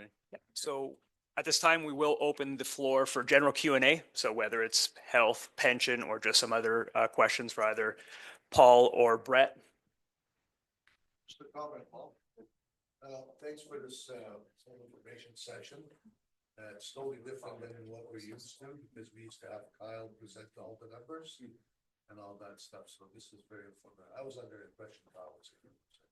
So that's great. Thank you. Yeah, it's a pension question. Like if you were working, say, in a different province for this global benefits outfit, and then you've got our pension. So, is that like call her or call the pension office and try for reciprocity because it's That's some new, like if you work out east, that's what they put you on. Oh, okay. I don't. I'm just know leaving enough- the two I separate. don't know enough about that. Nobody does. I know that, you know, I'm only the plan administrator for this thing. I believe strongly in what we do is competent, affordable, and secure. I don't want to open my mouth on other things that I don't, you know, fully understand. I agree. I just suggest the brothers the right thing like a job too. Yeah. Sorry about that. I just wanted to clarify. Are you referring to like working on pension contributions under another province, like under a reciprocal agreement? So the same as your health and wellness contributions? Yeah, so it is the same. There are reciprocal agreements in place for both health and wellness and pension. So any of the plans that we have a reciprocal agreement with, they are in place for both the health and wellness funds and the pension funds. So they are similar. It is the same case for pension as it is for health and wellness, that those contribution rates may be different because they're not negotiated by our locals. So it may not match your contributions like they were speaking about today in the presentations. So again, that is something definitely, if you're wondering where you're at, if you're working in another province, not only for your health and wellness benefits, but also for your pension, you can contact the office to see what is being remitted, that it is being remitted timely, and what amount is being remitted so that you can see whether you're getting full credit for what you're working and what you're contributing for your pension. And you said there's a reciprocity. Yes, yes. So you always have to ensure if you are going to pull a dispatch from another area or from another local or from another province, you always want to confirm that there is a reciprocal agreement in place and active at the time. Because if there is not a reciprocal agreement in place, your funds are going in that plan. They're not going to you. They're staying with that plan. And if you're not a member of that plan, you may not even be able to access that. So it is very important if you're looking at possibly pulling a dispatch from an area outside and even within Alberta, but under another local, to ensure that there is a reciprocal agreement in place and what those contribution rates are for both health and wellness and pension. Yeah. Thank you for providing substance to what I could. Just in addition to what Emily said, if we don't know we don't receive the money, we don't know what you're getting. So our ask for you folks is to make sure you check your pay stubs regularly in terms of the hours and the dollars. We were just having a discussion. We'll try to put it on our website, but reciprocal agreements are in place with what local unions across Canada. I think we have it in place for most local unions, but we'll try to put a list on there. So if you're going to go take a job like in Newfoundland, for example, you can look up the local union and find out if there's a reciprocal agreement in place.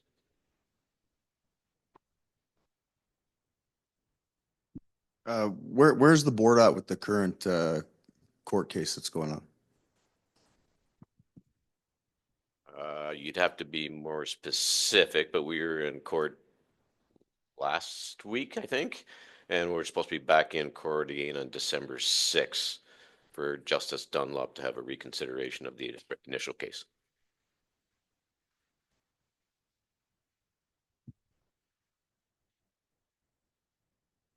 My question is in regards to the ACAW in general. With there being benefits, with there being pensions, and yourself, now CEO, what are the risks, future? I know you can't see in the future, but what are the risks in the future of now that we don't have an Alberta regional no more, and now we have this Canada-wide thing? We have different unions coming in, 99, whatever the hell you want to call them. So many different changes. What are the risks in general for our union, our pension, our health and welfare in Alberta for us as the members who have been contributing to the pensions from the employer remittance, from their working and so forth? Can you give us a little, I know it's hard, but a little future outlook on this stuff? Can I turn it to the board chair to answer the broad question? I want to talk about the specific implications from an administration point of view. Thank you. For me and my staff. Yeah, so certainly there's a risk of work going to CLAC or non-union. right? And also, 1999 is almost compared. They're a wall-to-wall union, just like CLAC. So that's a risk that the hours worked under the collective agreement negotiated with the CLR could drop, right? Certainly that won't affect the pension plan much. It's well funded and we're in good shape.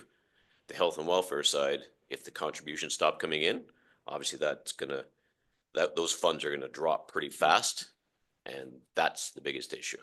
Pension plan, I think, is fairly safe, even if the hours stayed where they are, got a little bit worse. If you could elaborate on, so the hours, let's say of today.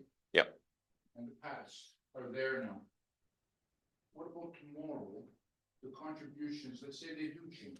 Let's do that now, they want to take from this day forth, the contributions that we make, and they want to make it Canada-wide.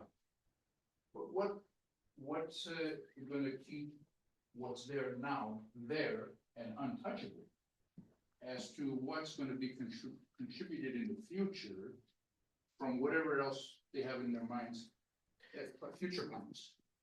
Yeah, so the money is secure and it's already locked in. So one of the things that the CRC wants to do is, we've heard, is they want to merge all the pension plans across the country, right? So that, and Paul can speak to this, I mean, this will pose a risk, because if there's a plan that's underfunded, some of your surplus is going to go to that plan that's underfunded. That's a risk, right? And so that's what they want, that's what they're trying to do. And they're also trying to siphon some money off for an investment vehicle that was created out of someone's trunk of their car a couple of months ago. And we're trying to stop that as well. So far, I think we're okay with that, but Paul can talk about some of the other risks from, because the pension plan is an Alberta pension plan. Even though we have BC and the Yukon in, it's still controlled by the legislation in Alberta. So they can't, right now, they can't take any surplus and move it to a different province where a local union is underfunded. Did you want to throw anything else in? Yeah, but I want this gentleman probably has Along the same lines as what I was talking about, concern about dilution, like let's say they negotiate a contract, say 1999, and they say, oh, well, what we'll do for you employers is we won't have any contributions because 1325 has all this money. So if they join the pension, we're going to be diluted. What is how much power do they have over you guys? You know what I mean? Like they could pretty much decimate a pension plan pretty quick if. Well, the pension plan won't get decimated, right? Because the money is there, it's in good shape. Yeah. But if somebody negotiates an agreement with 1999 and somebody here goes to work there and they negotiate $1 for pension and maybe $1 for health and welfare, and that money gets reciprocated back, one, on the pension, you're going to get a lot less pension than you thought you were going to get. On the health and welfare side, we have it set up at $2.10 an hour. If it's coming in at $1, you're really not going to get any health benefits whatsoever. So that's a risk, is that 1999 might continue to do that as they try to outbid CLAC or the non-union side. So it's mostly out of our control, right? I mean, we're the trust funds and we just receive what's negotiated. The money come in, the money that comes in, then we do the best we can to make money on those investments and pay the benefits. That part is outside of our control.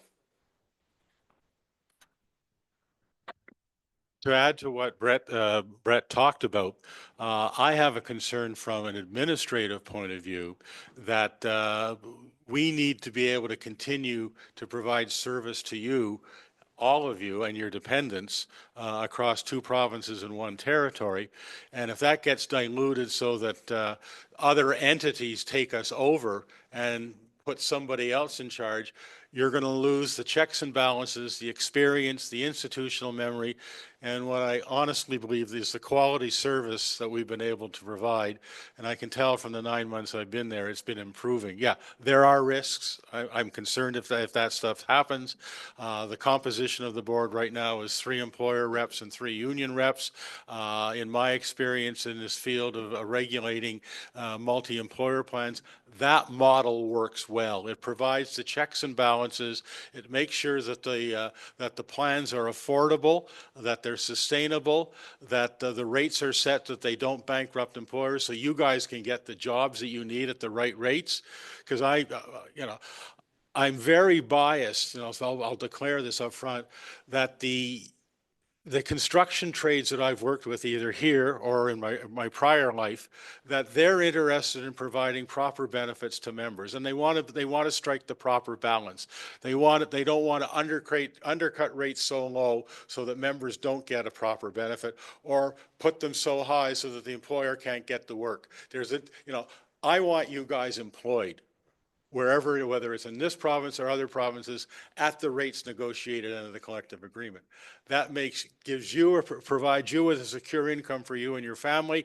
It provides the contributions that are sufficient to pay our pensions and, from us to you when you retire.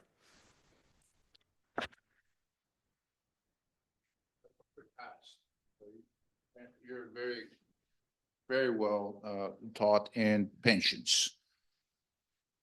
The checks in the mail, by the way. Yes. But can we not seclude the amount that's there now? Seclude it from the amounts that are going to be there in the future, only for the simple reason to secure it, make it untouchable from other eyes wide open. You're absolutely right, and we are exploring techniques with the Element Consulting Group, our investment consultant and consulting actuary, that to see how we can do that so that it further increases the security of your pension. So on the radar screen, to be totally blunt, we've talked to Element about it yesterday to say we need some options and we want them explored very quickly, because the last thing I want to do is expose your retirement income to any other entity that's going to take it over.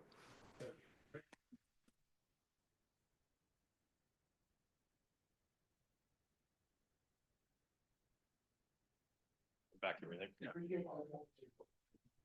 Yeah, hi. For the reciprocal agreements, who oversees that? Like, who would a member talk to if there's an issue transferring between halls? So on the health and wellness side, I'm typically the one that you're going to be in touch with. My name is, again, Emily Carr. So I see all the incoming and outgoing reciprocal contributions on the health and wellness side of things. In the pension side of it, Megan Schmier is our primary point, but if you call in and you can talk to any of your pension representatives, you're divided within your alpha for your name. So they'll be able to let you know what's coming in and that kind of thing. Essentially, each plan that we have a reciprocal agreement with, those locals, their plan administrator is who would be handling the funds and transferring them back and forth province to province. So we handle all our locals. If there's anyone working outside, working from outside locals, we handle transferring their funds back to their home plans. And then same thing, vice versa. If you're working in another province, the plan administrator for that local would be responsible for transferring those funds from that plan to your plan. So currently, the only plan that I'm aware of that requires paperwork to be signed is Saskatchewan. And we've worked with them extensively on improving our communications so that we know they contact us immediately when a member has been dispatched. They're sending us copies of the paperwork at the same time they're sending the paperwork to their plan. So communications have improved drastically that way, and we're taking a very proactive approach on it to be sure that as soon as we're aware that someone is working at a province, we're monitoring to make sure that those funds are coming in. Did that answer? Okay. Any other questions?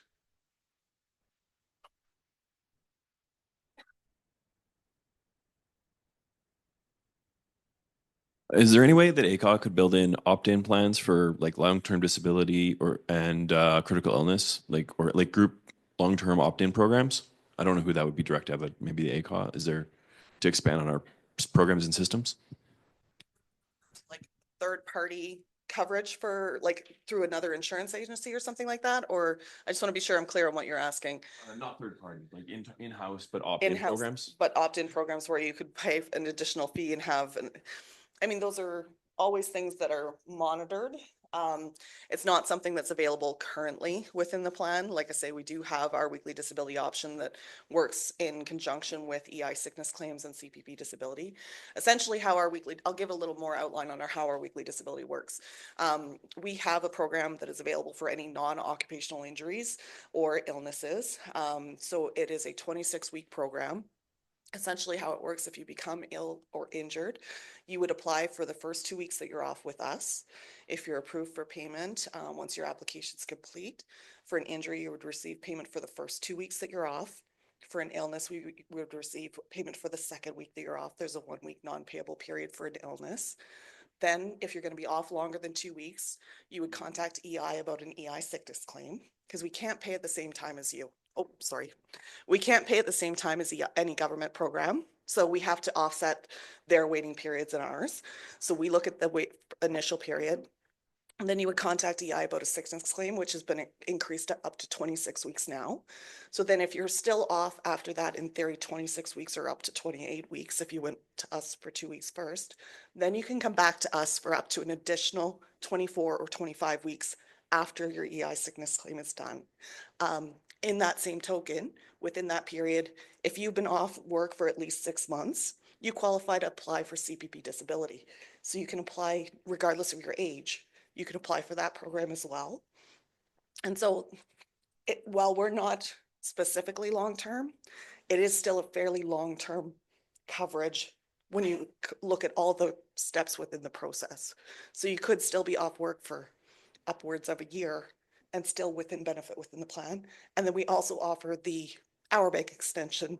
So if you're receiving payments from us or EI or WCB, we're extending your hour bank so you still have access to your benefits while you're off as well. He's coming with the mic for you. Just to touch on the short-term disability, Yep. is there any way to change it so that hours kicks in before the government's? Because I know we've had members wait up to 8 weeks for a paycheck from the government. They've been going to food banks. We do look at that first 2-week period. Unfortunately, if we extend our payment beyond that first 2 weeks, as soon as you get your payment from the government, they're going to claw it all back. That's the reason we can't continue payments in the interim while they're waiting for their payment from the government program. We understand that there is a fairly lengthy application process for EI currently. That is why that we offer that first 2 weeks as an additional help during that time when EI used to have a 2-week waiting period. That was the reason we were set at 2 weeks. They have shortened it to 1 week. So there is still possibly some overlap depending on the claim. So we do always let members know that. So sometimes a member will opt out of applying to us initially because they don't want to have that overlap and have to deal with EI on that overlap. And they'll wait and come back to us after if they're going to be off for a long term.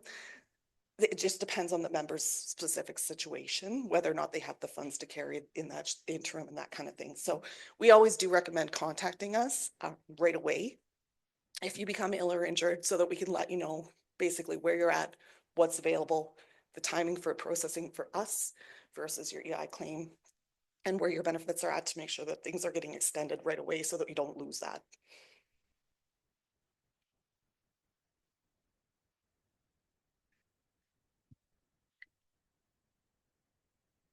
Mike and Mo, do you have anything you want to add, given your experience on the board and relationship with a lot of the members here?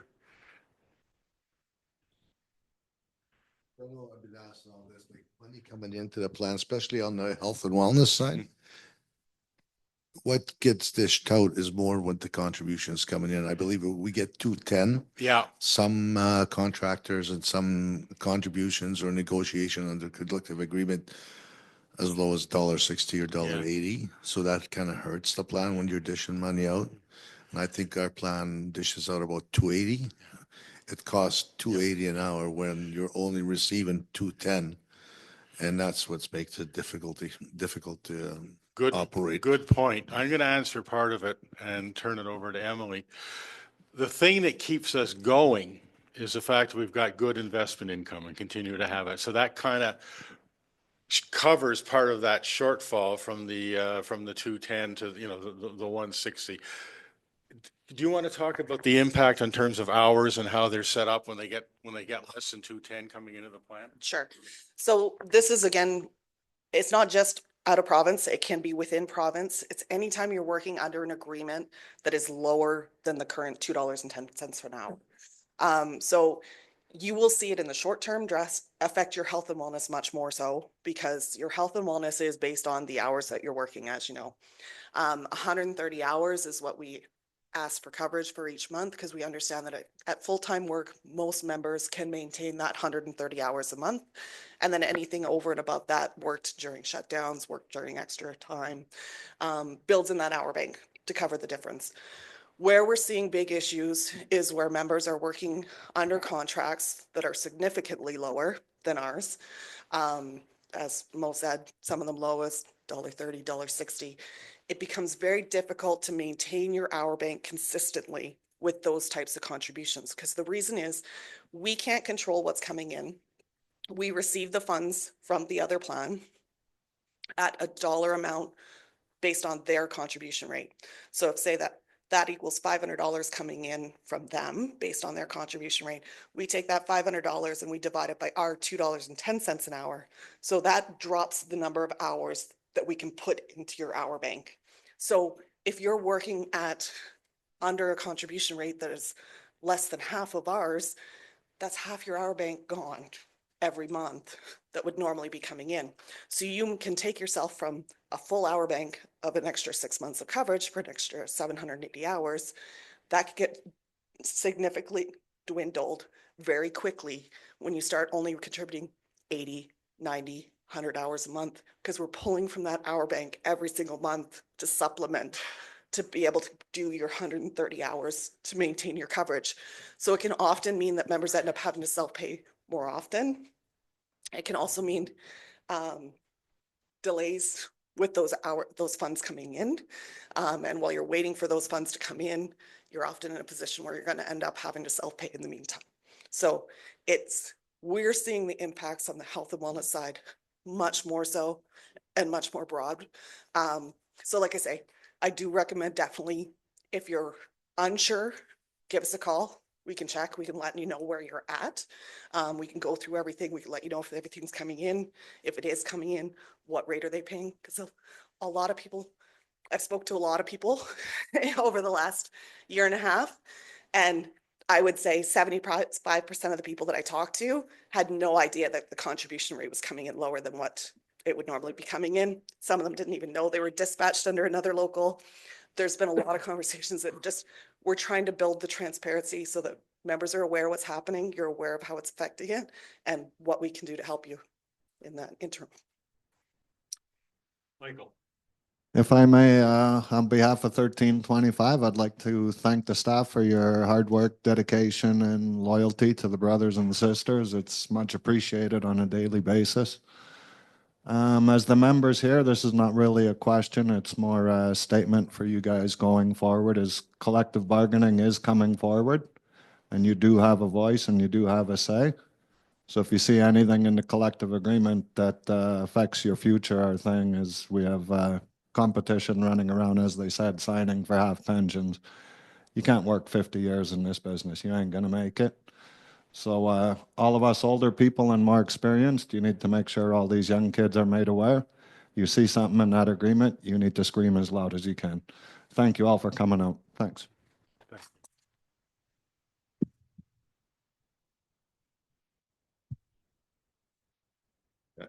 Just one more comment too on what Emily was saying, is that we as union members, brothers and sisters, we advocate, and I know if you guys look in the Constitution, we have to advocate for a 30-hour work week. Seeing contracts that are going up right now and making the members work 70 hours a week so they can get $130 hours, right? That's not what we're all about. Union advocates, and I commend Mike on saying when the bargaining comes up, this is one thing that we always fight for. I was, and this is on a personal note, like I was appalled there when they said they took it from 660 to 640. You're trying to tell me they couldn't afford 20 cents into the pension to keep it the same and add it to the health and wellness, right? 210 into health and wellness? No, we should be increasing it. We should ask for 250, 280. That's how we can increase. And going back to you, Terry, and then we can look at more of given retiree benefits, right? We're all in the same boat here. Collective agreement, guys. Just when it comes in there, read it. Don't just go out there and say, yeah, I vote for it, just to get the increase of $3 or $4 in your pocket. Pensions and health and wellness, that's what's important. That's why a lot of us coming back with gray hair going back to work. Thank you all, brothers and sisters, for attending. Michael, did you want something? Okay. Brett, did you want any closing remarks? Really appreciate you folks coming out, taking time out of your Saturday to, to come here and listen to us. Hopefully we didn't throw too much jargon at you, but our view is this is your plan, your plans. Our job is to make them understandable for you in terms of what you're entitled to and to deliver the benefits that are promised accurately and on time. That's our commitment to you. And I know that there are things that we have to work on. We've talked about improvements that we're talking about going forward. The slope is going up that way. What you've seen from us in the last number of months in terms of expanded hours and expanded information on the website and more communications, that's only the beginning. You will be getting more on a regular basis. We're here for you. Thank you.